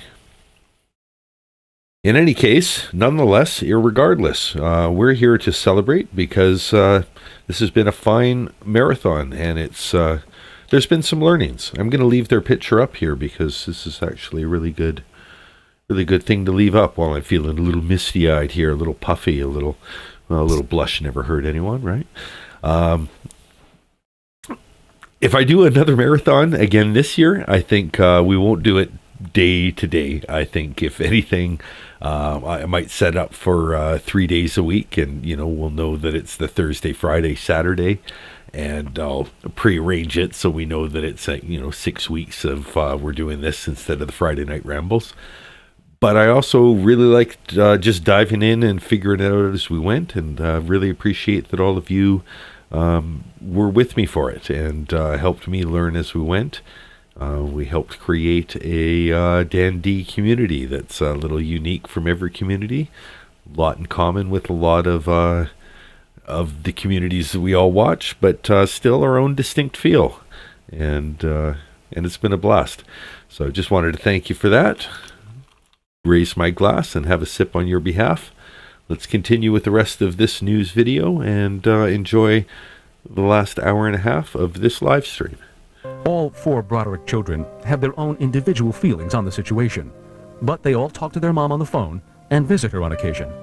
Rhett says she still gives him motherly advice, get a haircut, treat your girlfriends well. But eventually, the subject of Dan always comes up. Every time I have to read her letters, the part where it goes into ranting and raving, I just want to say to her, you've killed them. Isn't that enough? Can you stop bashing them in their graves? Nonetheless, Rhett doesn't believe his mother is a threat to anyone. I love my mom. I want her back. It's time to have Mom come home. And Betty has hope. In October of 2000, the state of California's Board of Prison Terms announces they will review the cases of all prisoners who claim to be victims of battered women's syndrome or domestic violence. But Betty's claims of abuse are still the subject of debate. Thank you, Kitten Pusher. Kitten Pusher has hit the gift membership button and gifted memberships to Donna Sellers, Tin Lizzie, great name, K-Swan, Ms. H, and Holly Naomi. All of you have received free Dandy True Crime memberships thanks to Kitten Pusher during the Betty Broderick Marathon. Dandy True Crime is now just 30 subscribers away from 1,000. I will promise to stop counting subscribers the minute I pass 1,000. But it's a big deal. If I can get to the AdSense minimum, that'll be a little bit of passive income, and yeah, just a sign to keep investing in myself. So thank you for everything. Really appreciate it, Kitten Pusher. Hey, Victoria Carmen, good to see you. I was hoping you'd be able to make it for the after party. We've got a lot to do yet, so we'll continue with this video. Thank you very much, Kitten Pusher. If there's any kind of reading, anything you'd like to hear, just put it in the chat, and free super chat is all yours. Betty's emotional abuse was her own making. So I do not believe that she should be given any leniency. Betty was a battered woman, and it was not necessarily in the traditional sense that people think about it, but Betty was a battered woman. As part of the review of her case, Betty completes the first step of the process, a face-to-face interview with a prison official. The meeting reinforces her feeling that she will never escape the influence on her life of the television movies. The investigator admitted she had seen those movies about me. Betty Broderick walks in, and I already know about her because I saw the movies. And so I didn't get really a fair hearing. Interesting point. So Betty waits and reflects. I could look back all the time and cry all the time over so much loss to all of us. But what good would it do? And I was not the one who broke up the marriage and had the affair and destroyed the family. I didn't do that, and I didn't keep this all going. I never filed a paper. I reacted and I defended myself. That was my role in this. I wasn't the actor, I was the reactor. In a sense, the victim, hello. Was that a thing in 1991? Hello. Maybe it was I think David Spade did something like that. I think this was like some kind of contemporary comedy punchline of the time. I vaguely remember the hello, and it probably was like within the last 6 months before this. I wasn't the actor, I was the reactor. In a sense, the victim, hello. Betty Broderick. The victim, hello. All right, I think this just brings it back to the news magazine show. Yeah, so we'll skip the rest of that. It's more just anchor talk anyway. If you want to talk, it's in the playlist that I pinned earlier. This program. Oh, that sounds impressive. That's like that, it was the Simpsons gag where they step into the theater and it's just everybody gets blown away by the bass. Boom! The audience is now deaf. Thud. Contains graphic violence and sexual situations. Viewer discretion is advised. Everyone, please be discreet. A A shocking double murder. Okay, this is much louder than the previous broadcast. I'll make a couple adjustments before we go any further. Filter, we'll take the gain down to the standard 2. Oh, did I go the wrong way? Instead of amplifying it, I was... Oh, well, I'm sorry if it seemed quiet. Let's see where that is.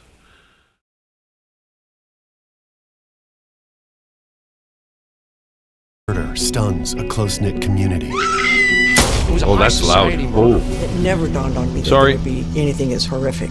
Yeah. Okay. Learn something new. Filters. We'll just turn off the gain. Turn off the gain here, because this site has it just fine.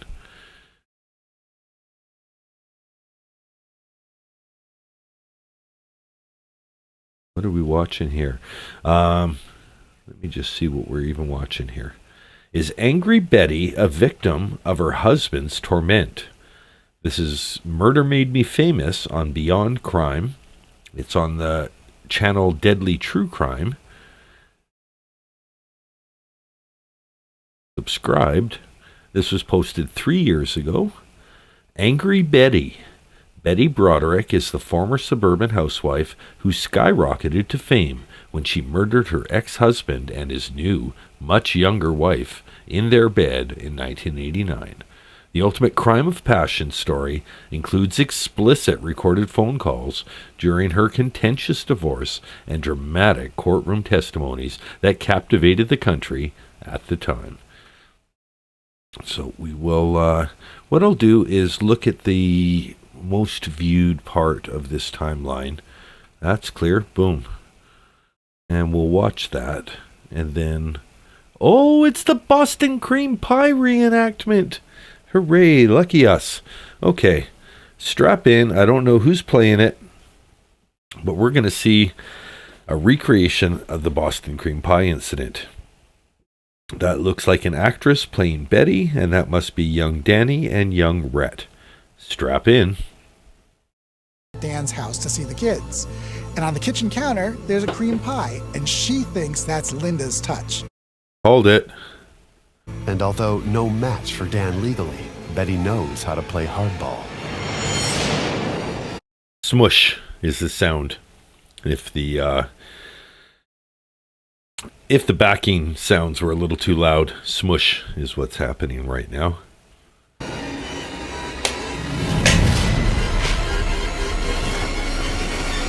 It's very dramatic music. I'm pausing it for your benefit at this point because I think it'd be a little too intense to leave. Here it is. This isn't quite how I pictured it. I pictured bright white linens for whatever reason.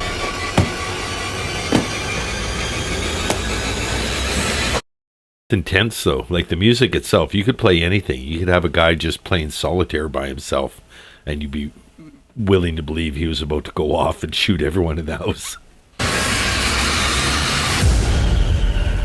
Where'd all the chocolate come from? It was like all sponge cake and then it just turned into a diarrhea fest.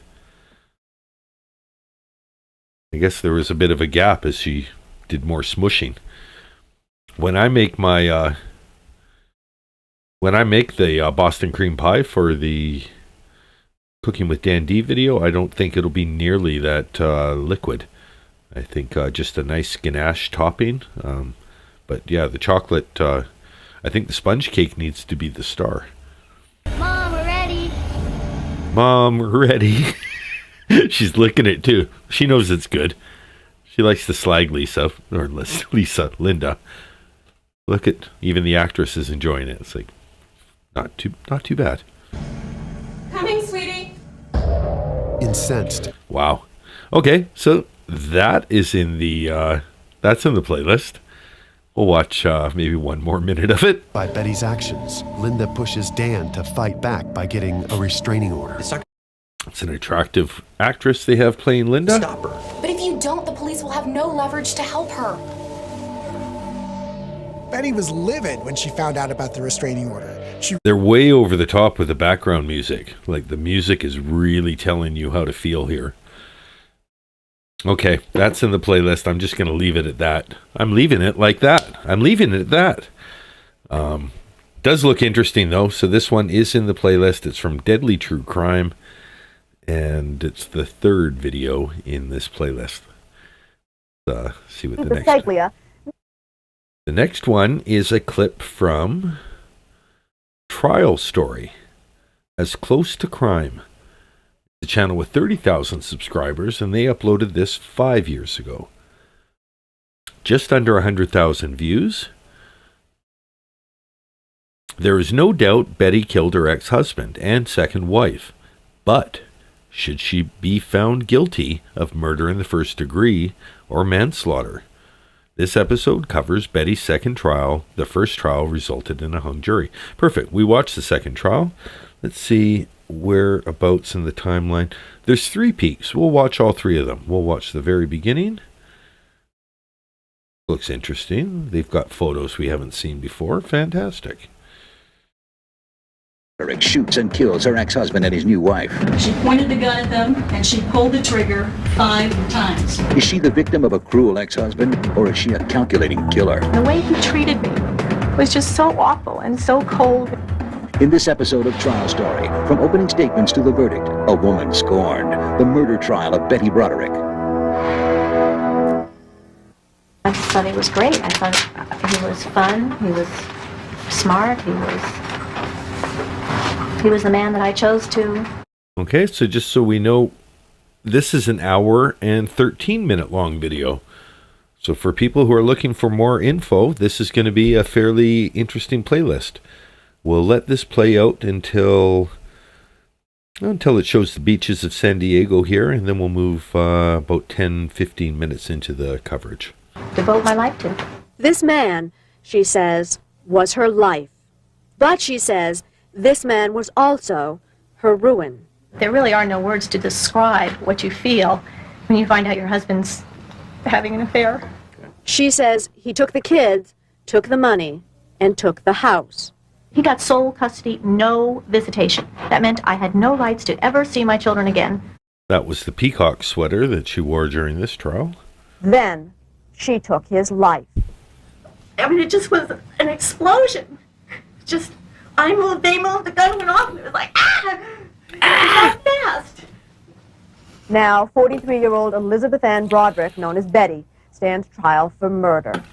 The story starts in 1965. Dan, a student at Cornell Medical School, and 21-year-old Betty Broderick marry after a 4-year courtship. Betty later worked to put Dan through Harvard Law School. They moved to California. They have 4 children, Kim, Lee, Danny, and Rhett. Dan and Betty Broderick soon cut a high-profile image in San Diego. Betty, a society wife and perfect mother. Dan, head of the San Diego Bar Association, making $1 million a year as a malpractice lawyer. But he is also alleged. All right, we'll move a little further to one of the other peaks. It looks like this is the testimony of Kim Broderick. So I know, then I assumed that I would have to come in and do that. Later, Jack Early questions Kim Broderick about her testimony in the last trial, and if she knew about the relationship between her father and Linda Coquina. You remember being asked a question about Linda's name being brought up, but it was never fact. Nothing about an affair was ever brought up. Remember being asked that? My mom? Yes. I don't remember being asked that in particular, but... You remember testifying at the trial, don't you? This was a little bad, so impeaching the testimony of the children with their testimony from the first trial, as though it's not traumatic enough to be testifying against one parent in the murder of their other parent, and allowing for the fact that some testimony, might not be perfect because they're so personally affected by the tragedy. Mr. Early, but I've done a lot of things between then and now, and I don't remember exactly everything that I said. Okay. Well, at the time that you testified at the trial, you were trying to be as truthful as you could. I'm trying to be truthful now, Mr. Early. I'm trying. There's nothing inconsistent about what I was said before and what... That was the stealth bird, too. We called this out on my replay. Okay. Good for you, Kim. Fuck you, Mr. Early. I'll pause it when it comes, but it's coming.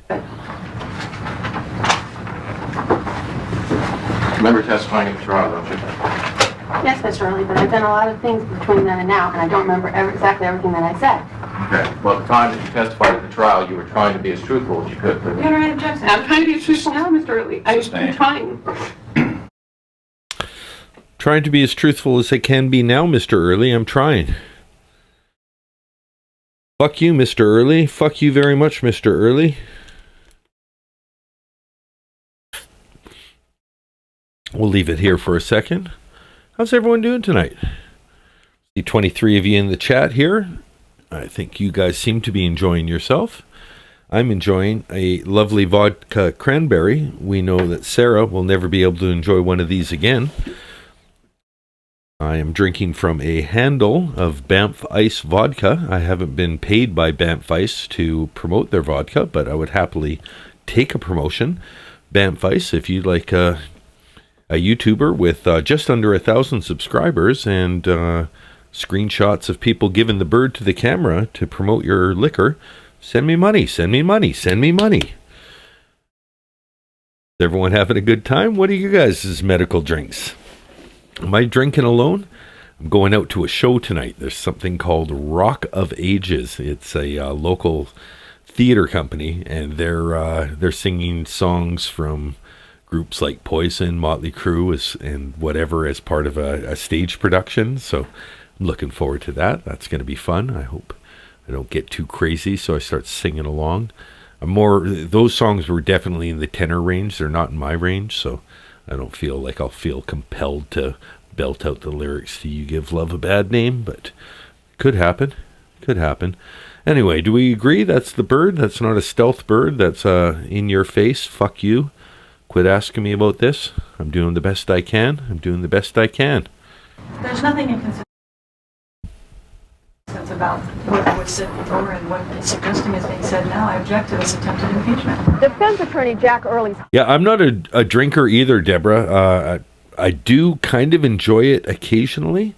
I went without it for about 5 years almost. When I moved out here, my daughter and her husband had quit drinking. And since they were my main contacts in town, I didn't drink either. We just smoked. But I've always been a person to enjoy moderation in moderation. I just kind of like being excessive every so often, and it's every so often. I'm fortunate in that when I lose my inhibitions, I feel no compulsion to lock people in suitcases or exert power over them or, have some kind of power fantasy realized in real time. It's not where I go when I lose my inhibitions. I'm more likely to say something inappropriate. Let's I'll probably find out tonight. If I do anything inappropriate, I'll tell you on the next Friday Night Ramble. Carolina Hurtado is faded. I'm feeling just a little bit faded. I'm like a faded transition, but not fully faded. I'm like that picture in Marty McFly's pocket during Back to the Future, where it's like fading but not faded. Harsh cross-examination is a gamble. He has risked offending the jury by attacking a person who the jury may see as a vulnerable witness. I agree. Bad move, Mr. Early. Let's move forward to what else they thought was interesting. This is at 1 hour and 3 minutes of this video's coverage. And like I said, 1 hour and 15 minutes of Betty Broderick analysis.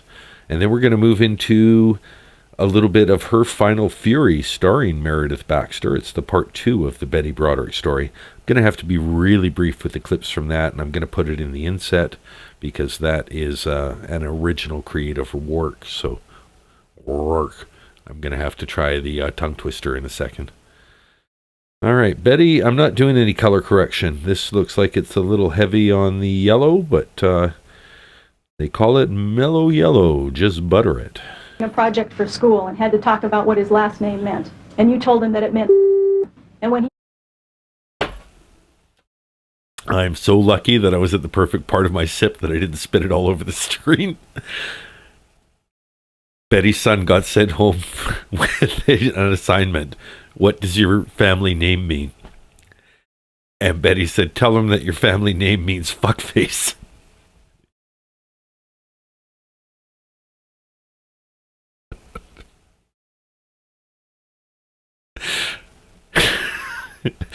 You got to admire her consistency.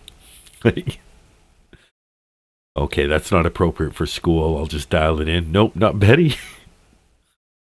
Danny asked you what the name Broderick meant when he was doing a project for school and had to talk about what his last name meant. And you told him that it meant. And when he told you, Mom, come on, be serious, I have to do a project for school, you told him it means. Do you think that has anything? Fuckface who fucks a cunt sucker. If I properly interpreted beep. I speak semi-fluent beep, but I think that was fuckface who fucks a cunt fucker. Here, we'll listen to that again. You tell me if it sounded like that. Danny asked you what the name Broderick meant when he was doing a project for school and had to talk about what his last name meant. And you told him that it meant. And when he told you, Mom, come on, be serious, I have to do a project for school, you told him it means. Do you think that has anything to do with a young boy's self-esteem about his own name? That sounded like fuckface who fucks a cunt sucker to you, right? Not just me. I don't recall this at all. I'm argumentative, sustained. Carrie Wells. If anyone's curious if you can curse on this stream, absolutely not. Come on, this is a serious channel. We don't fuck around. Finally leads Betty Broderick to the morning of the crime. What exactly did you expect to accomplish by confronting him on that Sunday morning at 5:30 in the morning? Colleen Itchy with the shores. Holy. Okay, it is time for a tongue twister. Colleen Itchy with her shore. Oh, shores rescue? Horse rescue. Wither. Colleen Itchy Wither horse rescue. Itchy Withers. Colleen Itchy Withers horse rescue says, I believe you got it correct. That's the right amount of syllables. She didn't even say that, but that essentially is what she said. Wow, that's a handle. Colleen Itchy Withers horse rescue. It's simple. I don't know why people would have a problem with that. Colleen Itchy Withers. Thank you for commenting, Colleen. I appreciate it. I haven't seen you all trial, so you must be watching on the replay and joining us for the party. So thank you for coming in. We're having a good time. I'm having too good a time, but don't worry, I won't be driving. Let's listen to that again because I think that is 100% fuckface who fucks a cunt sucker. With a young boy's self-esteem about his own name? I don't recall this at all. I'm argumentative, sustained. Carrie Wells finally leads Betty Broderick to. I didn't go back far enough. Project for school. You told him it means. Do you think that has anything to do with a young boy's self-esteem about his own name? I don't recall this at all. I'm argumentative, sustained. Carrie Wells finally leads Betty Broderick to the morning of the crime. What exactly did you expect to accomplish by confronting him on that Sunday morning at 5:30 in the morning? I wanted him to give me the kids. Okay. And so you felt that by breaking into the house and confronting him in his bedroom at 5:30 in the morning, that he was going to be inclined to think at that point that you ought to get the kids? He was going to be inclined to listen to me. Okay. You did see Dan and Linda on the bed when you entered the room, correct? I have no recollection of seeing them at all. Well, how would you know whether Linda or Dan moved if you didn't? Another little tip. The cranberries may look delicious. They're as bitter as cranberries would be. They don't turn better by having them as part of the drink. They're quite bitter. I'm still eating them because, I've had a little bit to drink. Don't have the best judgment at the moment, but they're not delicious. They don't turn sweet. They're not better. They're still cranberries. See them. I know now who was where, and I know that I had the impression then that she was closest to me, but I don't remember seeing her. Well, you can't have an impression about something unless you saw it. You brought the gun for a show of force. You brought the gun to make him listen to you. Right. Well, when you entered the room, you didn't use the gun for a show of force. You didn't use the gun to say, hold it, I want to talk to you, Buster. You shot. I didn't have a chance. Buster. We don't use Buster enough anymore. Hey, Buster. Listen right here, Buster. Sit down, Buster. I got something to tell you. Gotta bring back Buster. You didn't have a chance? What do you mean you didn't have a chance? Because it all happened so fast. I'm telling you. No fucking way, Buster. Right? Another one to say? No fucking way. It wasn't a thought process. I moved, they moved, the gun went off, and it was over that. When I get monetized, swearing will be an issue. It's true, Deborah Rockhill, and I'm trying to let it be. I don't need this to make money. At the same time, it'd be nice to make a little money. So the 1,000 subscribers is nice because the people who do watch, they'll just be a little bit of a trickle of income based off of ads that get served or YouTube premiums that are owned by people who are watching the stream. It won't promote my stream. The more I swear, the less likely it is to go into the main algorithm, but fuck it. You can only please so many people, right? I think if I ended up in the main algorithm, it'd be more likely to have people like, you don't need to swear so much, or, could you keep it to the case? I'd get a lot more pushback from people that, maybe don't want this content and are wondering why it got served to them. So it's a little bit self-limiting. I try not to swear too gratuitously. Same time, alcohol loosens inhibitions and you get a little stupider. I find I'm able to rein it in a lot more when I smoke. But and Larissa, no, I'm not still streaming. I'm streaming again. I just didn't want to drink and celebrate the end of a marathon in the wake of the victim impact statements. So I gave the victim impact statements the weight they deserved. I let the stream end with an appropriate, almost like a Jerry Springer-ish message, like a little, here's a thought for tomorrow, and let's just enjoy our time together and realize that that this was a moment that we had together, and it was good to relive it, and let's see how future trials are going to go. But now it's an hour later, and I've been drinking vodka and cranberry in honor of Sarah, who's never going to drink one of these again. She might drink prison booze, but she's never going to get anything as delicious as a vodka cranberry with fresh cranberries. The drink itself is delicious. The individual cranberries are still a little bitter. But yeah, that's the case there. That was the end of that clip. This is all in the playlist, but we're going to watch a little of Meredith Baxter Birney playing Betty. We're not going to let the music play, though, because music always gets copyrighted. We're going to switch it to my inset vision, and we're going to let dogs play. We're going to have the party stuff on the screen. And, there are a lot of key moments in this trial. Or in this bit of footage. Shh. Okay, we're going to turn off the volume.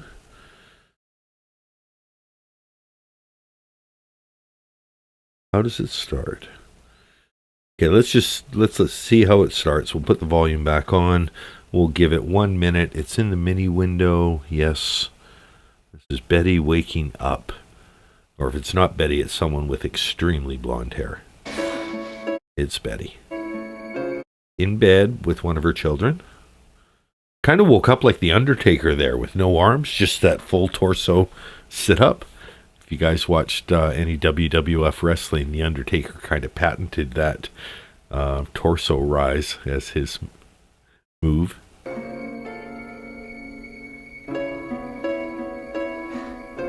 And just for the record, we will be streaming for about 1 more hour. I have some Saturday evening fun activities ahead of me, or ahead for me, so you can plan your evenings accordingly. This stream will be ending in about 1 hour. If there's anything you want to revisit from the trial, by all means, post it in the chat. Say, hey, day 7, 3 hours in, what did you think of this? Or, anything that you want to talk about. If there is nothing and we're just enjoying I'm starting to slur a little bit. If we're just enjoying each other's company, I've got enough content to get us through the next hour. But if there's anything you want to go back to, anything you want discussed further, I'm happy to do it.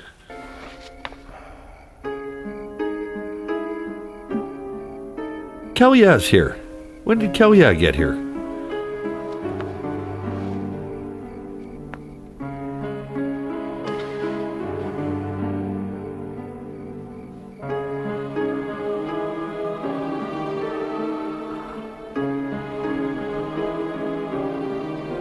Okay, I feel like that's way too much music already. So she's reaching for the gun, but you can't have that kind of music and just expect to get away with it when you're restreaming someone. So we're going to move forward. This is 3 minutes in. She looks just as perplexed and just as beside herself as she was 3 minutes ago. Let's give a round of applause for Meredith Baxter. She did not win an Emmy for this, as far as I know.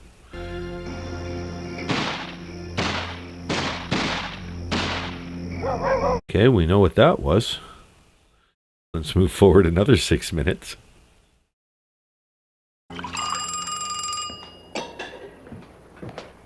we think this is Brad Wright?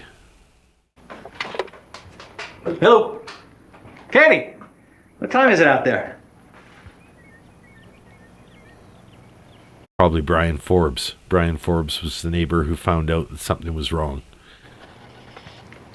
Oh, well, maybe she just... Have you called your father to find out if he... Okay, honey, take it easy. Honey, take it easy. Probably Brian Forbes, and would have been Gail that phoned him. Okay. Yeah, we can't play around too much with this. This is a full creative project. The good thing is this is available in full on YouTube, and any of you can watch this in full. It's an hour and a half long. You don't have to watch commercials unless there's the YouTube commercials, but the 1990s commercials are not embedded within the broadcast. I just want to make sure that if anything happens, the kids will get what's mine.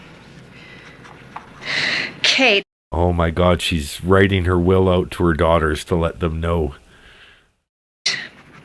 Here is a check for $10,000.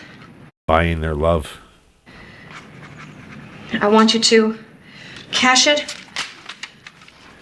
and divide it equally among all of your children.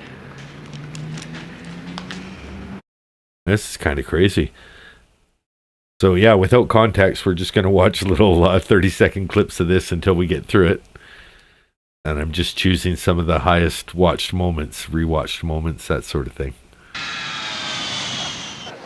Where are the boys? I stayed with Brent and Ann last night. Ann took them all over the aquarium trying, I don't know, him something, anything else to think about.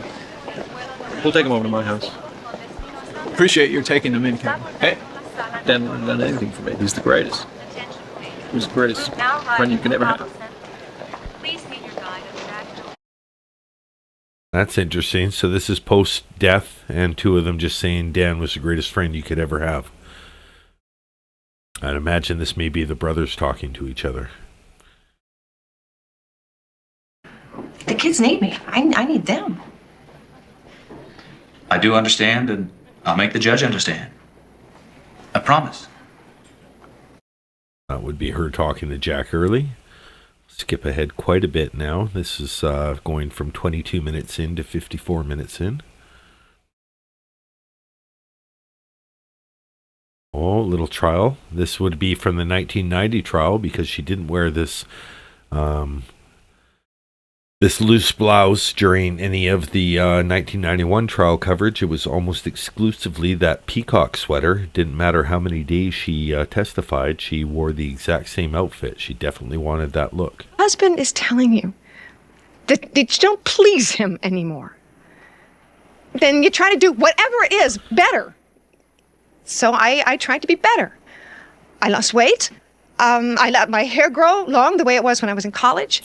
I tried to get rid of wrinkles that weren't even there. There was a tiny little millimeter of a crack in... Larissa is talking about the Netflix series Dirty John. And season 2 of Dirty John is the Betty Broderick story. Oh, it's going to be fun when I try that tongue twister next. Season 2 of that is the Betty Broderick story. So if you're looking on Netflix, look for the Christian Slater and Amanda Peet in Dirty John, the Betty Broderick story. That's her season. Tooth, I fixed that. And yes, this is the second movie. So it's called Her Final Fury. It's different than The Woman Scorned, but it's still Meredith Baxter, and I imagine much of the same production crew, because it follow-up to a Betty Broderick, A Woman Scorned, available on Films for You. But yeah, and Films for You is a YouTube channel. Let's give them a subscribe too and put them up on screen. You guys can see Films for You is the ones hosting that. I tried to be perfect.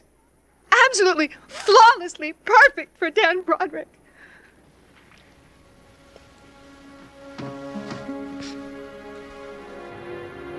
All right, that's pretty compelling. So, move a little further on. Looks like one more hump here at 122. Is this supposed to be Carrie Wells? Carrie Wells, looking great. Plea, really, to your lawyer to get you to stop the obscenities and to get on with the custody deal. Is this what you are telling us drove you over the edge? It was another warning. It was all in his hands. Okay. He drove you over the edge, so you decided to drive yourself over to his house. And bump the front door. I just bumped it. Barely even, like, if you look at the pictures, you'll see it looks like the door is barely even ajar. I decided to drive to the beach. I needed some air. But you Different event, never mind. didn't drive to the beach. You drove to Dan's house. In order to, you testified earlier, kill yourself in front of him. Yes. You had your gun. It was in my purse. You had Kate's keys. I didn't know they were Kate's. So you picked up the keys, took the gun out of the purse, and snuck into his house. In order, you have said, to confront him. To talk to him. Your word was confront. Even minimizing it, so you say confront, and then the person says, so you went to confront them? Talk! And you didn't want him to hear you come in, right? I was looking for Carrie Wells. It doesn't look like she's here today, unless that's her. I don't think that's her. Unless she let the people tease out her hair, but I don't think that's her. I didn't want him calling the police before I got to talk to him. Why the gun? To make him listen. A show of force, correct? Yes. Oh, and it's not the... So this had nothing to do, then, with killing yourself. That's their version of the peacock sweater. That's something tough to replicate, right? This has a blue background. Oh, this is very tough for me to talk. Vodka. A handle of vodka, that's enough for several people to have a good time. And that's not very much gone. I know how much vodka was in that bottle before I started. All of it. There's not much gone. You stated you wanted to kill yourself. That's a very different thing. No, the reason I wanted the gun, I wanted to make him hear me out. And if he didn't, I was going to kill myself. Shout out to Hear Me Out. We'll give Hear Me Out one more plug. Where are we? We're at 124.05. All right. Hey, Betty, are there any YouTube channels that you recommend? I wanted to make him hear me out. Okay, thank you. Betty Broderick recommends Hear Me Out. Hear Me Out, available on YouTube, streaming almost nightly. Diane Downs, Sarah Boons, Lauren Armstrong, and many other criminals. What was that again, Betty? I thought I'd be able to do that better. The reason I wanted the gun... But forget about the gun. Just tell us who you want to watch on YouTube. I wanted to make him hear me out. And Perfect. Yeah, that's exactly. I understand why you wanted to make him watch that. It's fun. It's great entertaining programming. He has a good time. His co-hosts are fantastic. Suma and X Derek, best co-hosts on YouTube. I would any vote about best co-hosts, best supporting actors, I would give Suma and X Derek my tied for number 1 votes there. If he didn't, I was going to kill myself. So you went into the house, snuck up the stairs very quietly. Is Hear Me Out going live? Oh, there we go. So there we go. Betty is saying, fuck Dan D, go see Hear Me Out. We're going to do that one more time because Dan D is not afraid to shout out the competition. Betty B, who would you be watching right now? So you... Nope. wanted to make him hear me out. Okay, Betty, you've said it. We understand. Hear Me Out very well might be broadcasting right now. If you want to go check him out, you can. And if he didn't, I was going to kill myself. Don't do that. Don't do that. You can watch us both. Watch one of us on replay. It's like people who are like, I won't watch South Park because they diss Family Guy. You can enjoy both. You don't have to decide just because the creators didn't like each other. Watch both. Definitely watch Hear Me Out. So you went into the house. Okay, that's all we're going to do from that one. I don't think we can get better coverage from that. That was Betty's Twisted Tale on... Oh, no, the next thing we're going to watch is Betty's Twisted Tale. This is from a channel called Deadly Women, Season 4, Episode 5. This program contains dramatizations and material that may be disturbing to some audience members. Viewer discretion is advised. This channel is called Banajay Crime. It's a crime documentary channel with just under 1 million subscribers. This was posted 2 years ago. Dive into the gripping true story of Betty Broderick, a woman whose picture-perfect life takes a dark turn when her husband's betrayal pushes her to the edge. From sacrificing her husband's success to the ultimate act of revenge, witness the tragic transformation of Betty's love story into a chilling tale of murder and obsession. Unravel the secrets, lies, and shocking events that led to the infamous crime. This episode of Deadly Women unveils the harrowing journey of Betty Broderick and the devastating consequences of a love turned lethal. You guys think, how crazy is this going to go? Here we go. Taking it from the top. Betty Broderick bought some butter, but she said, this butter's bitter. If I put it in my batter, it will make my batter bitter. But a bit of better butter will make my batter better. Better than that cunt in her bunk-ass Boston cream pie. So she bought a bit of butter better than that bitter butter, and she put it in her batter, and it made her batter better. So 'twas better Betty Broderick bought a bit of better butter by baking Boston cream pies. When Betty Broderick was feeling bitter, Betty Broderick became better, and the bedspreads were much cleaner. Okay, we're fine. I can drink twice as many of those. We have nothing to worry about. Let's see where this video is going. This is 44 minutes. It's from Banajay Crime documentary. Dan D is subscribed. So should you if you end up watching this on the playlist. This is video 6. Next video coming up. It's clips from Dirty John. We've been talking about Dirty John. Here it comes. Let's see how this one starts. I can't trust the music though. I can't have the music. You can take a seat here. What I'll do is back up a little bit and we'll unplug. Give Mom full visibility of what's going on here. We'll go to Full Me channel.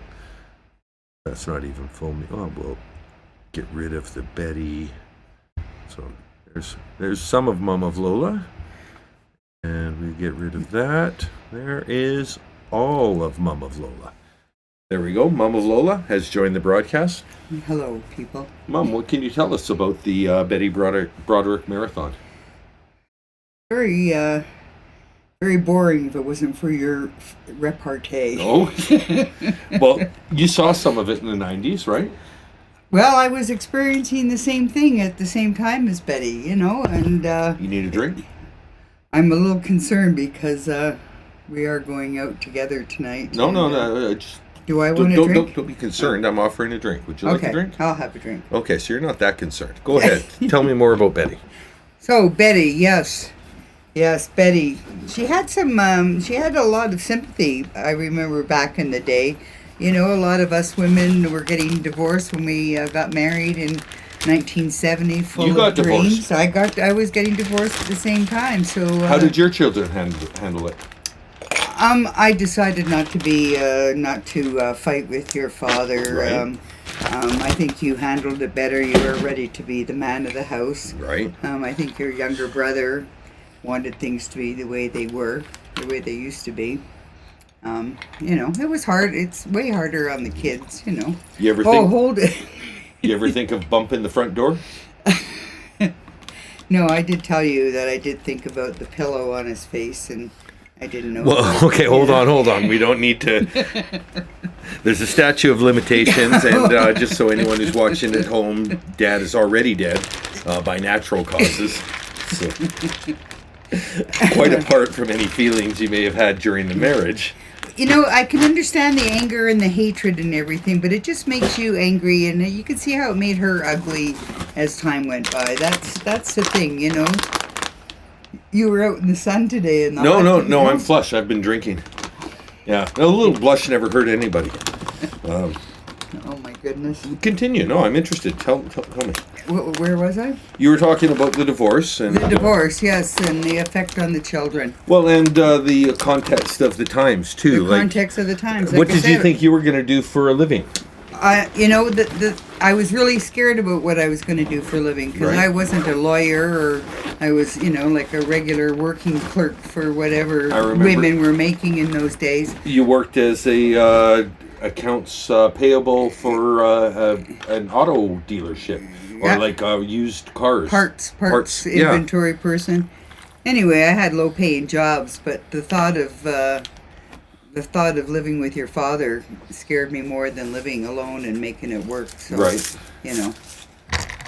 But never felt like you needed to bump the front door. This glass has been provided by Cowboy Criminology. It says "Don't mess with Texas." Oh yeah, I wouldn't. It's a little vodka cranberry.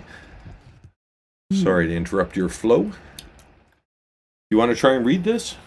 No, what? I think I could do. I heard you downstairs. Yeah, no, go ahead, everyone. Betty Broderick brought some butter, but she said the butter's bitter. If I put it in my batter, will it make my batter bitter? But a bit of better butter will make my batter better than Beep and her butt-ass Boston cream pie. So she bought a bit of butter better than her bitter butter, and she put it in her batter and made her batter better. Twas so Betty. That was it. You hit it. That fucking nailed it.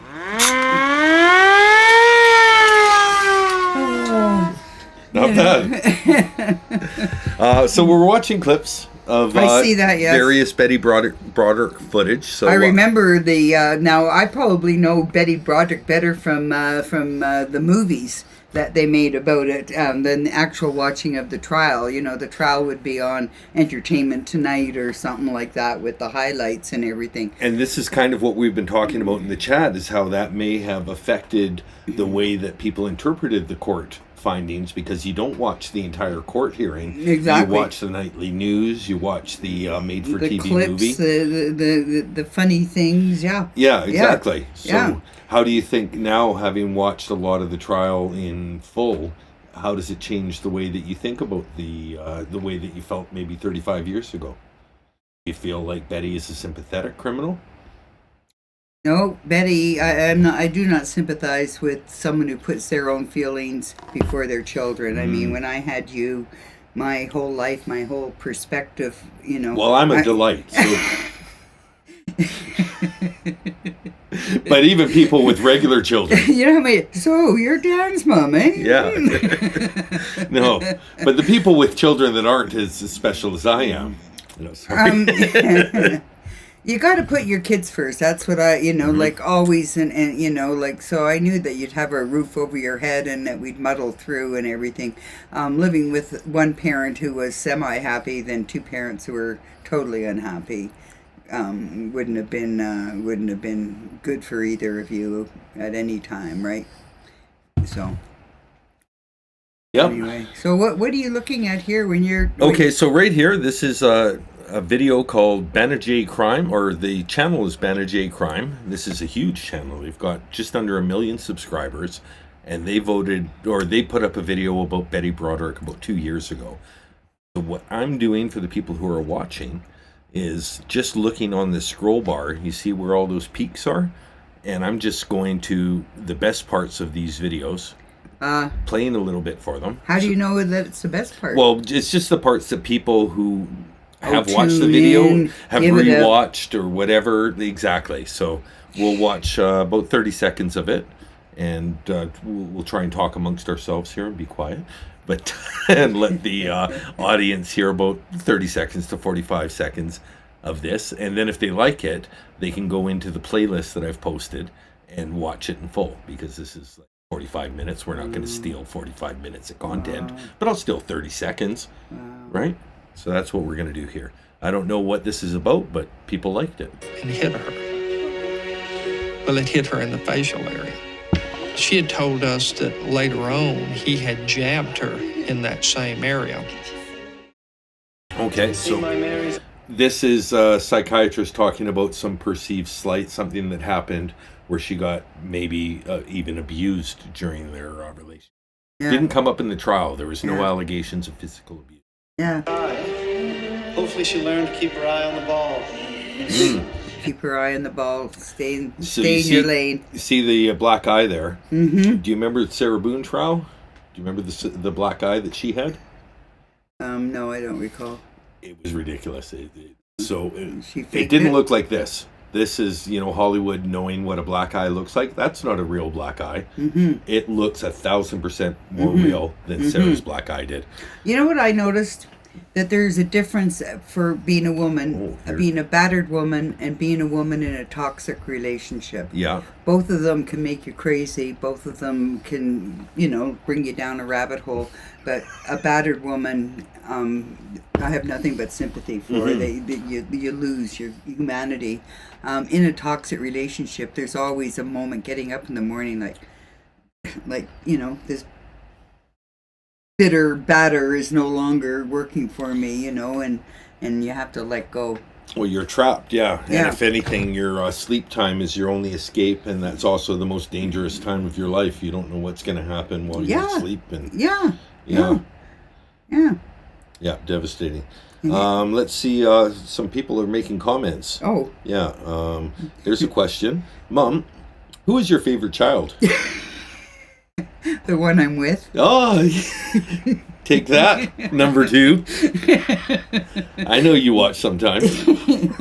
That was Beth of a Salesman. She's sassy. Beth of a Salesman, I have community guidelines that say respect for community members is mandatory. Yes. She said, I thought personal attacks were mandatory. It could be number 2's here by the sound Oh, of the you think barking. he heard you talking that I was number 1? Like, hey, I'm fixing your sink, I'm doing the hard work here. You're up there sucking up to the YouTube audience. Pouring mother drinks.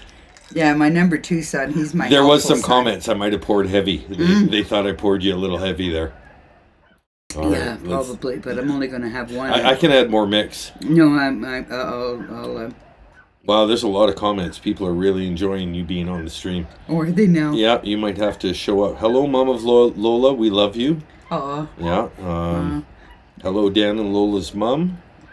My parents and their new spouses are crazy. God, they couldn't even remarry better.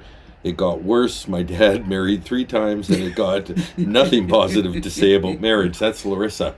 So. Yeah.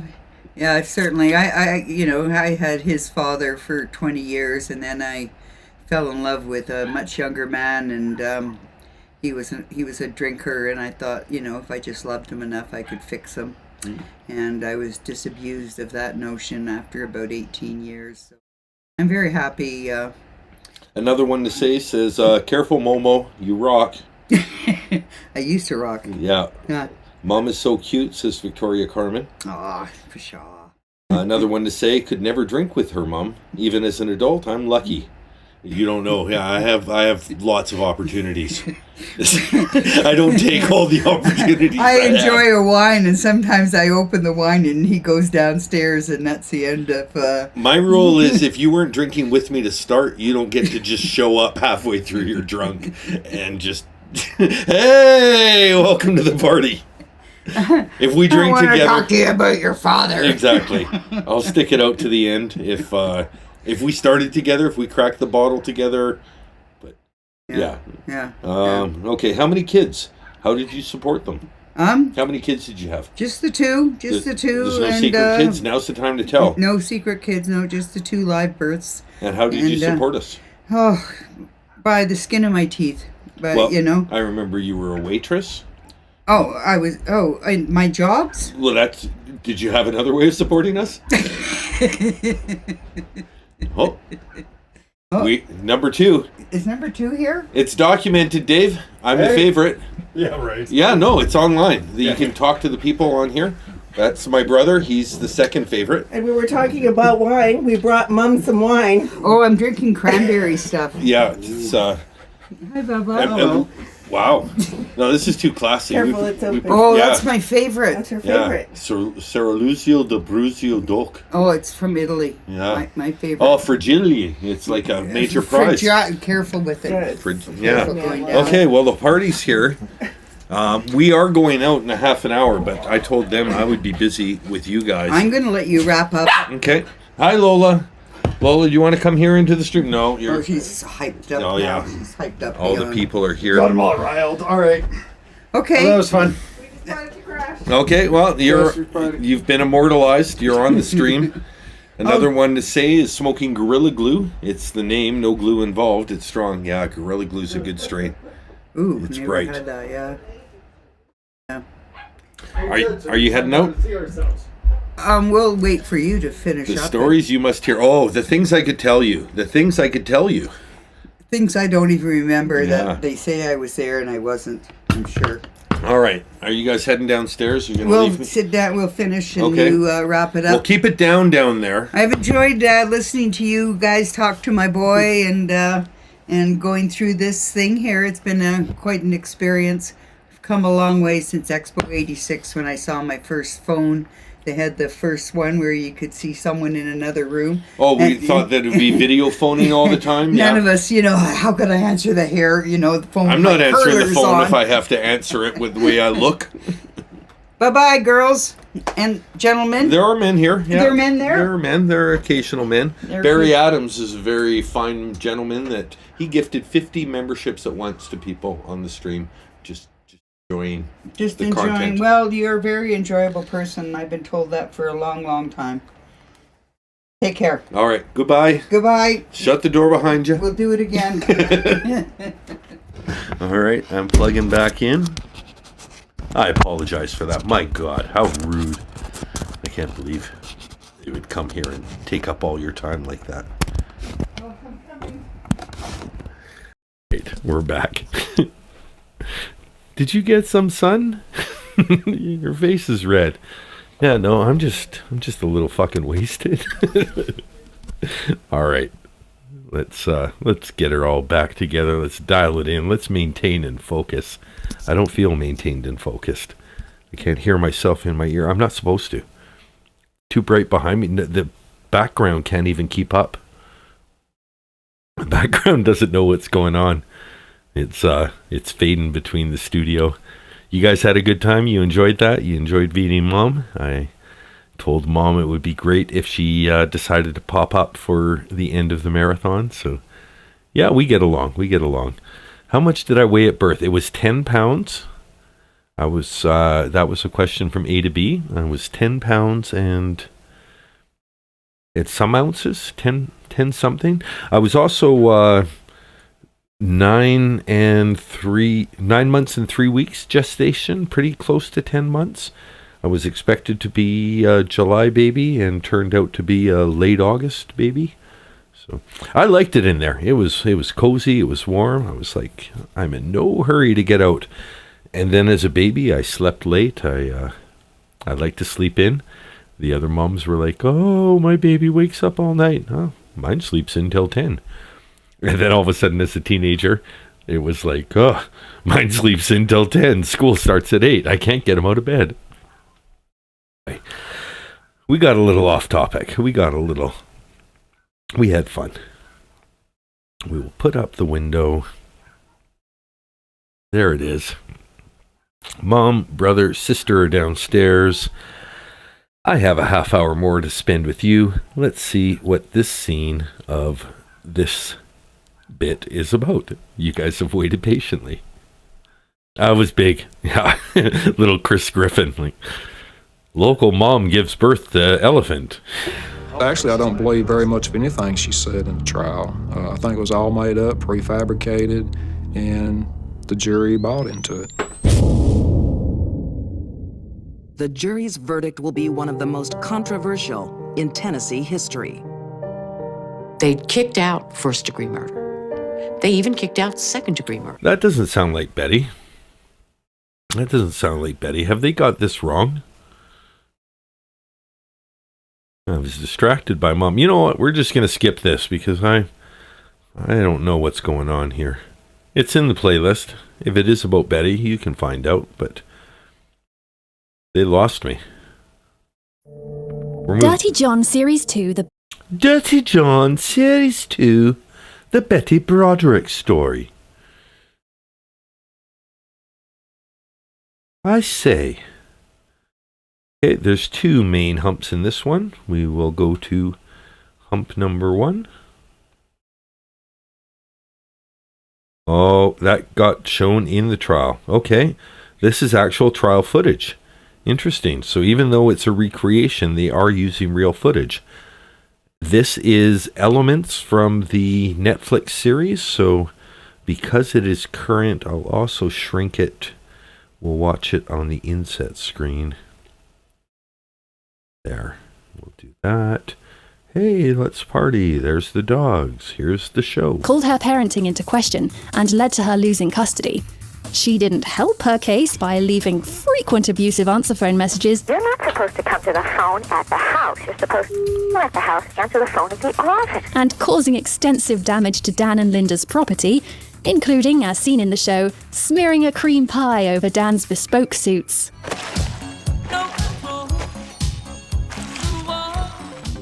Did Dan and his new wife really antagonize Betty by keeping her wedding china? It seems strange and unnecessary, but according to Betty's daughter Kim, Linda really did refuse to hand over Betty's wedding china. And she never mentioned anything about the engagement, just the wedding china. Yeah. She just wanted it back. For Betty, this was a serious insult, and it was compounded by hate mail she claimed was sent to her. Of course, that mail could have come from anyone. The show suggests Betty might have even written it herself, and Dan and Linda's friends said that the couple was too happy together to spend time harassing Betty. It's true they were afraid of her, though. It's not hard to imagine that she would want to cause trouble on the day. They really did hire security for their wedding, and Linda did want Dan to wear a bulletproof vest for the ceremony. All right, if that's from the Oprah Winfrey Show, that's enough of that. This is only a 7-minute video. This is just a little bit about the Dirty John series, or it says it's Dirty John. At the same time, I'm not going to subscribe to it because it doesn't feel like that was Christian Slater and or Amanda Peet, but maybe in this next clip I'm going to show. I feel slurry. She had a good time doing the tongue twister, eh? First parole hearing and another in 2017, Betty's children were divided about whether their mother should be released or remain in prison. Thanks to what officials describe as a lack of remorse or insight, parole was again denied at this second hearing. Since her guilty verdict in 1991, Betty has been the subject of several true crime dramas, documentaries and podcasts, has been a guest on Oprah, and in 2015 published a memoir, Betty Broderick, Telling on Myself. But she remains imprisoned at the California Institute for Women, with her next parole hearing not due until 2032. Dirty John Series 2, The Betty Broderick Story, is available on Netflix now. Like this video if you enjoyed it, and subscribe to the channel for more. You know what? Like my video if you enjoy this, and subscribe to my channel if you haven't. My God, how could you have gotten this far into this marathon and me talking about, needing 1,000 subscribers, and you're just like, yeah, you know what? I'm on the fence. I've watched 40, 50 hours of your coverage, but show me something more. Maybe. I'm on the edge. I'm thinking about subscribing to you, but not quite there. What else you got for me? Well, how about this? And action! The setting isn't La Jolla, but the Malibu Bluffs overlooking the Pacific Ocean are close enough. And this is where they're filming the opening scenes for the Elizabeth Broderick story. And then you realize there's something in the carriage that says that. Okay. Okay, here we go. The highly publicized case about the woman who shot and killed her ex-husband and his second wife in the bedroom of their home grabbed a lot of people's attention, including Meredith Baxter's. If it frightens me, it interests me. I should be doing it, I think. She plays Betty Broderick, a well-bred, well-educated socialite married to a charismatic $1 million a year malpractice attorney. They became the storybook couple, but their story turned into a bitter and deadly saga. Bitter and deadly indeed. Not much beyond the Betty or the Meredith Baxter interview in this one. It's a 5-minute clip from CBS 8 San Diego. We've played 40 seconds of it, and we're moving on. Hard copy. Hard copy was huge in the 90s. I think Hard Copy was the show that Kramer claimed to have an epileptic seizure from seeing the legs of the Hard Copy female host. What are the highlights of this video? It's too short to have highlights. Let's just watch a little of it. Rick was the ultimate woman scorned. Audio's quiet for me. If you can't hear it, let me know. She made national news when she shot her husband and his new wife. She made network history when Meredith Baxter portrayed her in a TV movie. Now they're running the sequel, and Betty Broderick is talking exclusively to the first major journalist on the case, our Doug Bruckner. It was all a game, a very well orchestrated game. And in Dan's mind, this was a legal case. And he had to destroy me, totally. But I don't know why. I never did anything to him to incur all that hate and wrath. Betty Broderick still portrays herself as a victim. What do you think? Am I too red? Kasuma says a little blush never hurt anyone, so I'm sure a little natural blush. I'm looking good, right? On the eve of another damning docudrama about the murder of her ex-husband Dan and his beautiful young wife Linda. Actress Meredith Baxter will again play Betty Sunday night in another movie of the week about the Broderick case. Betty Broderick was convicted of second-degree murder last year for killing her ex-husband and his new bride with 5 pistol shots in the bedroom of their San Diego mansion. I remember Wedding China being a big thing. VC Wants a Pony makes a point. Did I say that right? In my head, I think I said it right. VC Wants a Pony makes that point, and it's something I remember my mom telling me. Well, not telling me, but I remember it being a big deal. Like, we had a china cabinet, and it was called the china cabinet because the dishes that we never used were placed in the china cabinet. So we knew the china cabinet was a big deal. I didn't know if china meant dishes or china. I really didn't for as far as I knew, China meant the country of China, and it also meant dishes. And there was no connection between they were dishes from China. Just that, it was the China. And if you don't eat, there's starving kids in China that would love your food. Betty Broderick's been behind bars now for nearly 4 years. Since shortly after her conviction, she's been here. About 100... Judith Light was in Who's the Boss, whereas Meredith Baxter and then Meredith Baxter Burney was Family Ties mom. Miles south of San Francisco at the Central California Women's Facility. She left her cell to come to the prison's visiting hall where she gave us this exclusive interview. We're going to watch all of this because it's only 4 minutes long. It is hosted by It's Bananas. It's Bananas has 10,006 subscribers. +1, and this video is titled with the description that says in 1989 Betty fatally shot her ex-husband Dan Broderick and his new wife Linda, San Diego. This has 500,000 views. How the fuck does my content get like a few hundred views? And never mind. Give your views to this channel. It's content that I wouldn't have if it wasn't for that channel. Fuck me, 500,000 views? It's okay.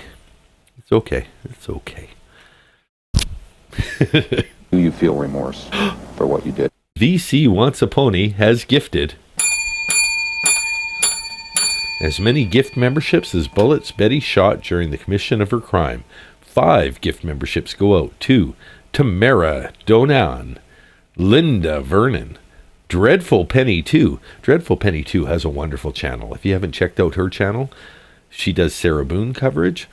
She does a lot of Lauren Mathias coverage. I'm not following that nearly that much, but if you are, she's a good person to watch because she's definitely invested in the case and has her own opinions on it, and you can go down your own rabbit hole there.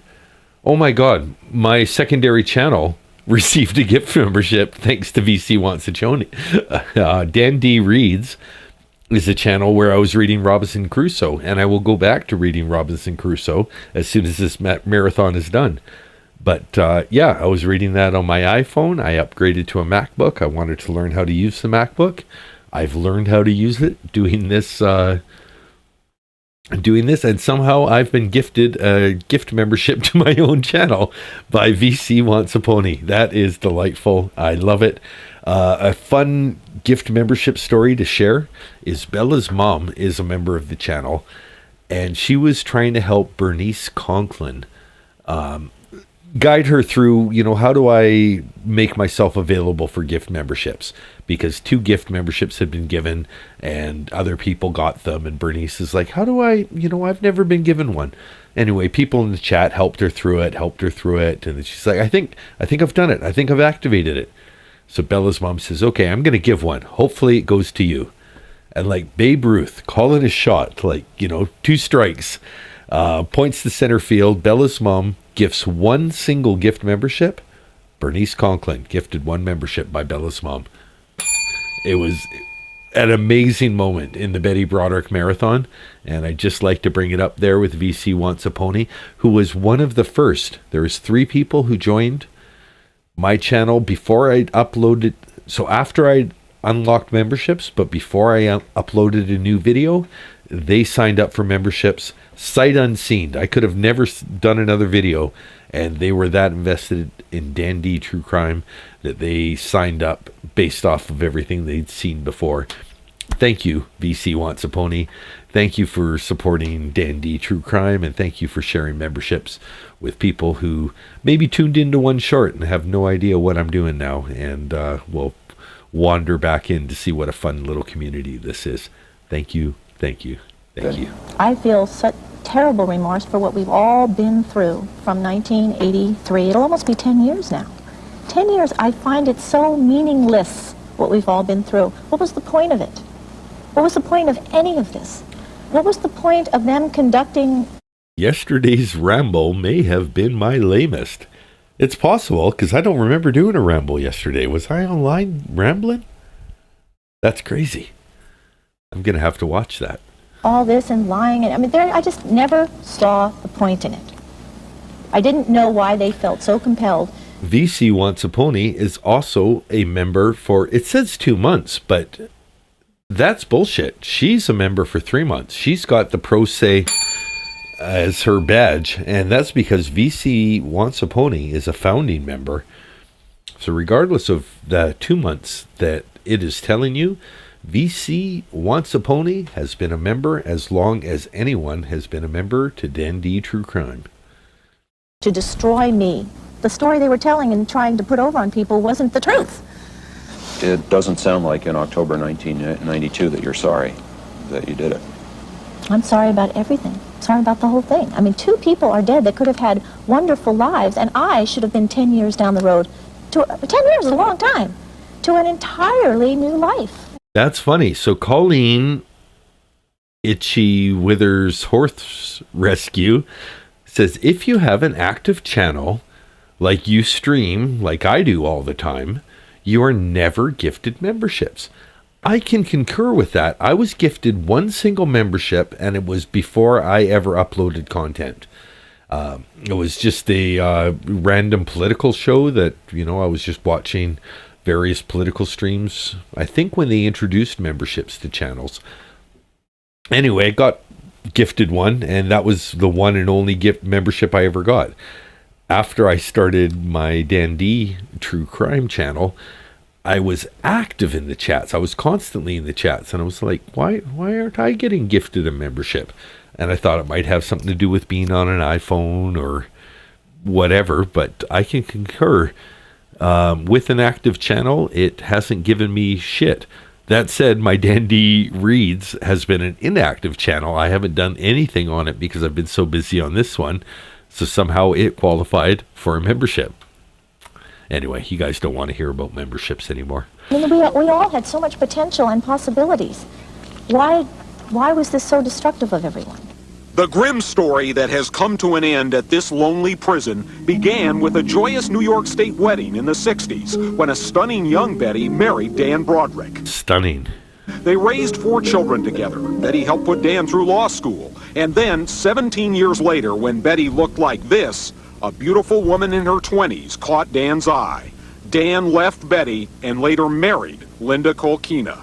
But by this time, Dan Broderick was $1 million a year attorney, and Betty was awarded a house with this ocean view near San Diego and a whopping $16,000 a month support payment. So this is a $650,000 ocean view house that has been brought up by people as, why the fuck can't you just deal with what you got, Betty, and make the best of it? She had every opportunity to, but she didn't. But she wasn't happy. Anti-Betty Broderick people say she had $1 million house and $16,000 a month alimony. The only reason I know the Oprah interview could be a copyright issue is while I was looking up research for this before I started, I saw other creators talk about getting struck for hosting the Oprah interview. So for me, Oprah is just like, if I see her pop up on the screen, I'm going to skip until she's not on the screen. And no offense to Oprah, she, interesting career of her own, but I just don't trust it. Why didn't she go live her new life and a boy?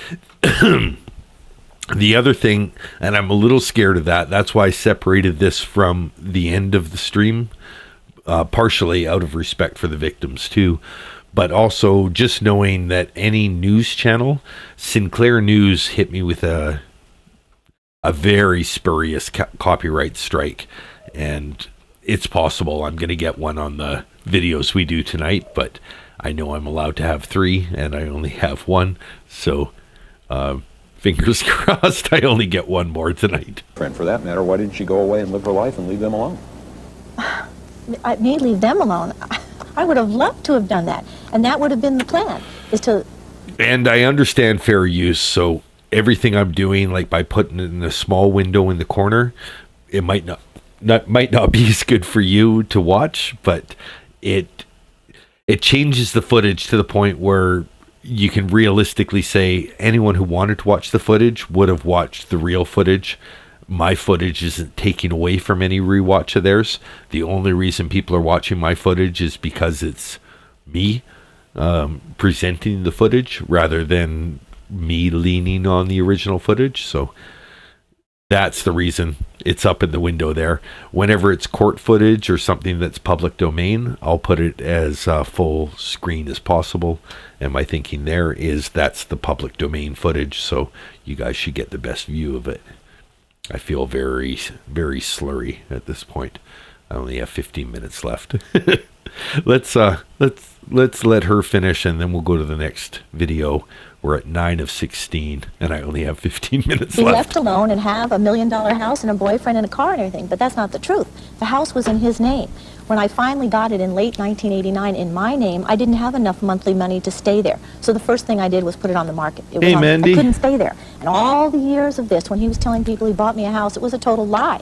The house was in his name, and the money that he gave me every month to make those payments, because it was in his name, was really back in his pocket.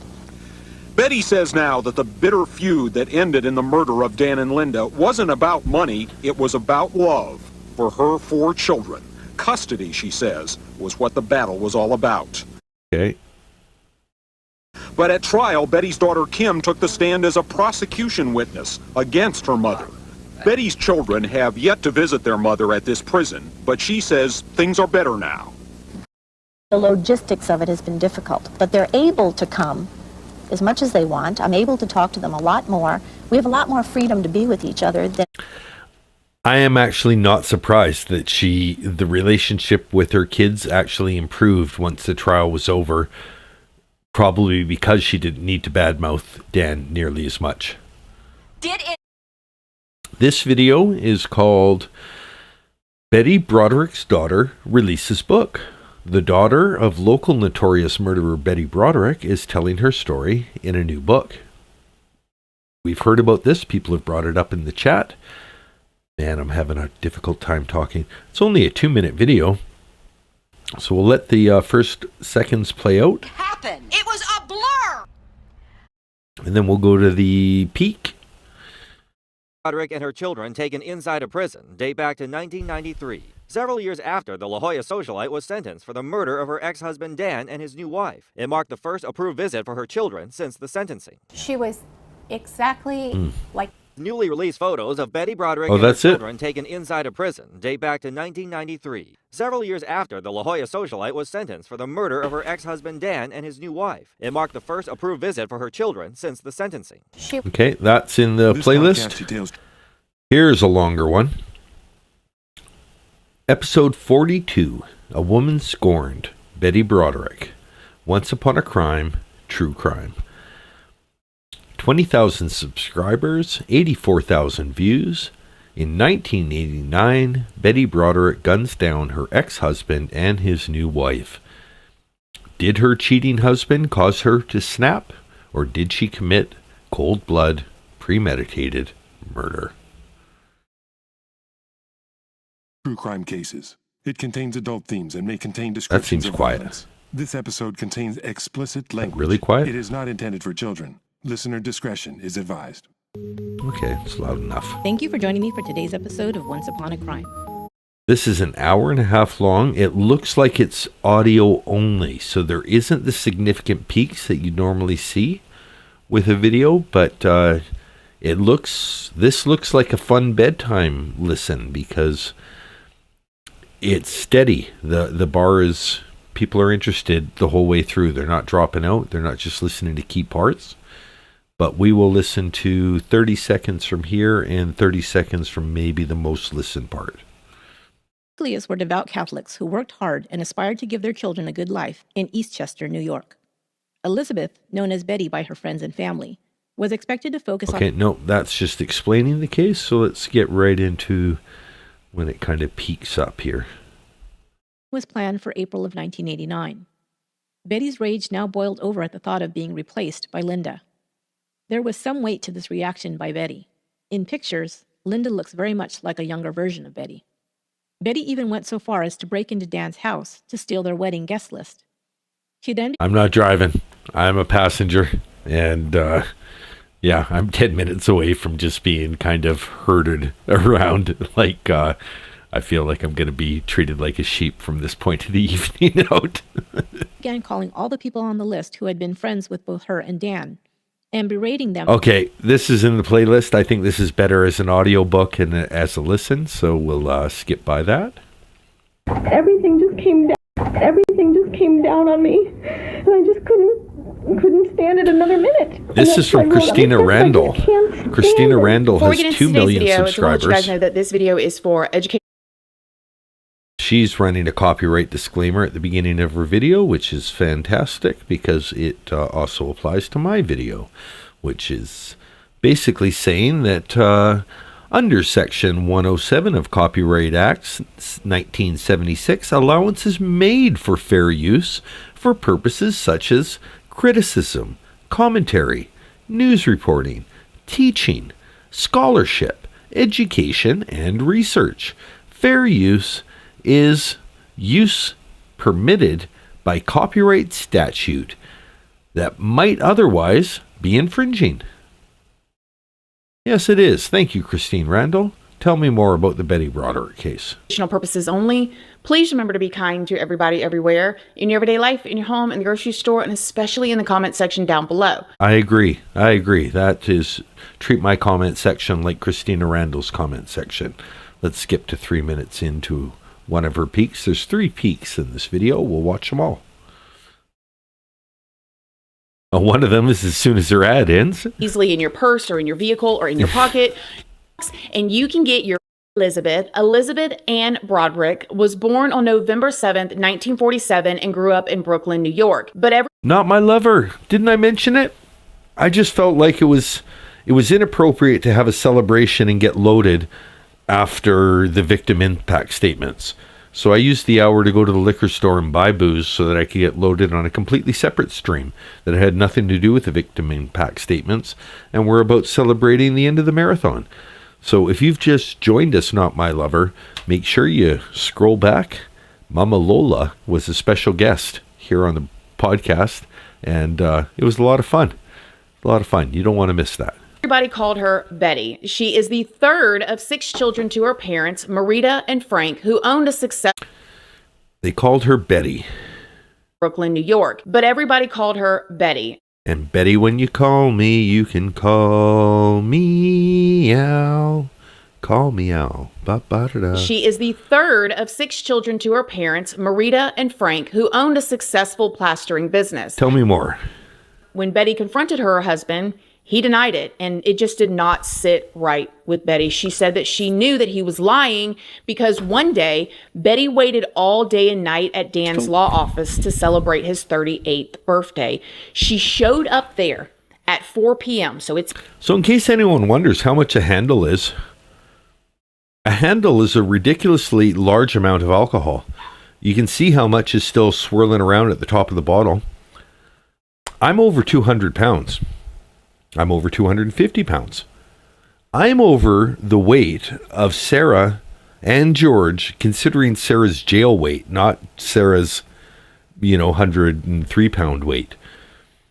I've drank that much. Well, no, I haven't drank that much. I gave Mom a little bit. But there's enough in here for the entire chat to have a good time, let alone Sarah. That's fucking ridiculous. It's way too much alcohol for a person that's not even eating. Oh, I have food. His birthday, she's expecting for him to get off of work at least a decent time. When she shows up there at 4 o'clock, she realizes that when the two of them went out to lunch, they never came back. So they went out for lunch. It's 4 o'clock. She's sitting there and they don't come back. Now, she said when she started to walk around. Okay, I'm going to eat some lunch. We'll skip ahead to Betty here. I went into the room to talk to them. Betty, you're talking through a potato. They moved and I moved and it was over. I remember the real loud noise 5 times, but I didn't clearly remember it then. That's trial I 1. just remember the noise. However, the prosecution portrayed Betty as a cold-blooded, in my opinion, a psychopath murderer who planned and plotted to kill Dan just straight up out of jealousy. The prosecutor was quote. What I have here, this is so healthy. So this is like a living lettuce, and it's got 3 different bunches. So take a little of that for a sandwich. Saying Betty was not a battered woman. She was getting $16,000 a month in alimony. She had $1 million house, a car, a boyfriend. I see abused women every day with broken bones and smashed faces. Give me a break. A forensic psychologist for the... So this is turkey because I'm drinking vodka cranberries, and A to B said turkey goes good with cranberry. If you were going to be like Sarah, or unlike Sarah, and actually eat with your alcohol, have turkey with the cranberry. That'd probably be delicious. So that's a perfect pairing. Little turkey, little lettuce, little cranberry. Prosecution said that Betty had histrionic and narcissistic personality disorders. And then a psychologist for the defense also concluded that Betty was histrionic and had narcissistic features. The medical evidence that was taken from the scene showed that Dan actually didn't die right away, and Betty claimed that she had spoken to him after she had shot him and right before he passed. She says that Dan said, "Okay, you shot me. I'm dead." Like, can you imagine? if he really said that. That would be crazy. I agree, Christine Randall. Some words have been changed to about. So this is Telling on Myself. This is a book written by Betty about her own situation. Betty Broderick entered the home of her husband Dan and shot him. This is hosted by Mistress MLP. I've subscribed and I'm playing it. About YouTube censorship. In 2015, Betty Broderick published a book, Telling on Myself, in an attempt to justify her actions, which led to the unalivings of her ex-husband, Dan Broderick. The thing I like best about these videos is that you do get these unique photos that you don't normally see of the victims, especially of the victims in better points of their life. This is a 2 hour and 46 minute long video. It only has 7,000 views. Mistress MLP. This could be very interesting viewing for somebody who wants a little bit more context. Let's see what the highest viewed points are. Linda Coquina Broderick on November 5th, 1989. It was 2 days before Betty's 42nd birthday. And when he returned... Oh, interesting. This one is not indexed that way. But wow, look at all these great pictures they have. The role of a Catholic education is to prepare students for high achievement in the financial world, but also to prepare girls to be traditional, conservative, modest, and gracious in womanhood. Betty learned to wear a mask of a sweet, naive girl in order to stay out of trouble. Again, just as they'd done in their courtship, that wouldn't happen. In many ways, they returned to their lives living separately. Pages 96 to 97. Well, this is a good video. So only 250,000, or no, 259 subscribers. I was thinking that was in thousands. Okay, so this is a very small channel, but a nice long video with a lot of interesting photos. This is the 13th of 16 videos that are in the playlist. Let me just try and get the playlist saved to library. I think I can play this. I think I can post the link to the playlist in my chat. This is a very short... Oh, okay. This is a parole hearing video. I'm going to switch to the full screen because this is a public domain kind of content. And I'm going to post the link to the playlist. We're getting very near the end of today's stream. Oh, we are near the end. Yeah, they've got to be sitting downstairs saying, come on, Dan. It's time to go. Time to go. Okay, we're going to watch this, and we're going to watch the children testify at parole. And then we're going to call it a day, and you won't see me until Friday. Completely take over. I heard all the past voices of your, all the bad things from my parents and my kids and Dan and everybody else, and I'm this horrible, awful, worthless failure of a human being. And then I allowed the stress of losing my house and going to jail and not having a home to put the kids, because if he throws me in jail again, I lose my house. And I was just afraid of... Mrs. Broderick, stop right there a minute, okay? You're worried about your husband putting you in jail again. Yet, you consciously take the gun that you purchased in March, you go to the house, which you got a key to get in, okay? It's not like you knocked on the door and rang the doorbell here, okay, and said, hello, hey, can we chat? You didn't do that. You went in the back door, you knew the house well, you went to the bedroom, it's 5:30 in the morning, and you killed 2 people. I went to Dan's house to ask him to just give me the kids and leave me the hell alone. This is too many years of this ongoing stuff, and I never got to ask him or say anything. Linda came at me, and the gun went off over and across the bed, and the physical evidence proves that. And I didn't think of anything. I wasn't thinking. I don't want, we're not going to. It certainly we're not here didn't to help retry anything. you, okay? But the physical evidence doesn't show that, and you're here on a murder second. I know. Okay, you got convicted of this crime. All right. The evidence would show that a different thing happened here. My question is, you wrote a suicide note. How come you didn't commit suicide? I was going How come you didn't do it after you killed your husband? I didn't have your any ex-husband? bullets. I didn't have any bullets left. I was just startled. It wasn't, I don't even remember pulling the trigger even once. I was just startled. Miss Broderick, you went to that home with a gun. You went to that home with a loaded gun. You went to that home uninvited. at 5:30 in the morning when most people are in bed asleep. Okay? So you can see where the commissioner, can you understand where she's coming from? She lunged at you. Excuse me, you weren't even supposed to be there. You're in there with a gun. So there was some intent to go there to do something more than just chit-chat. I was obviously not thinking straight or thinking clearly at all, and I thought if I had the gun, I could make them listen to me. You told me earlier you don't even remember pulling the phone from the wall. I don't remember pulling the phone, but Dan spoke to me. Dan spoke to me without any pain or any flinching or anything. Dan said, okay, you got me, like that. And I had no bullets left or anything. I just ran out of the room. But that's why I didn't know he was hit or anything was wrong with him, and I thought he was chasing me. And I was running away from Dan. He spoke to me absolutely clearly with no pain.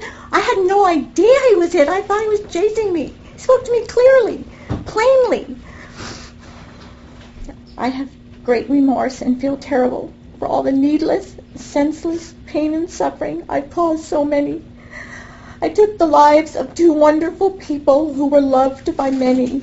For that, I will be forever sorry. That was never my intention. If staying in prison longer would change something or bring them back, I would do that. But that would accomplish nothing. I can never undo or repair.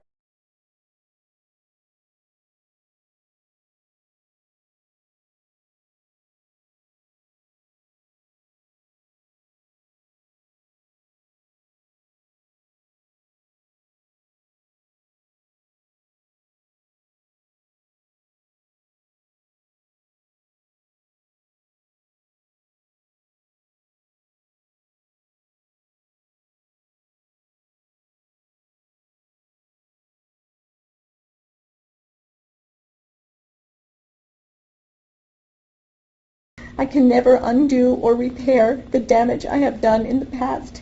My only hope is to go forward in peace and love and try to heal this family. And I was on mute. What I was saying while I was on mute is that sounded exactly like what Ted Bundy said. If killing me would bring back my victims, then kill me. But it won't, so be lenient with me. And it falls flat. Let's listen to her children, and that's how we will close the stream. We'll let Betty's children have the last word. And I will go and have a fun Saturday night. I hope you have a fun Saturday night. I hope you enjoy all that life has to offer, and that you don't let yourself get focused on money when you have a chance to enjoy family and things that are important.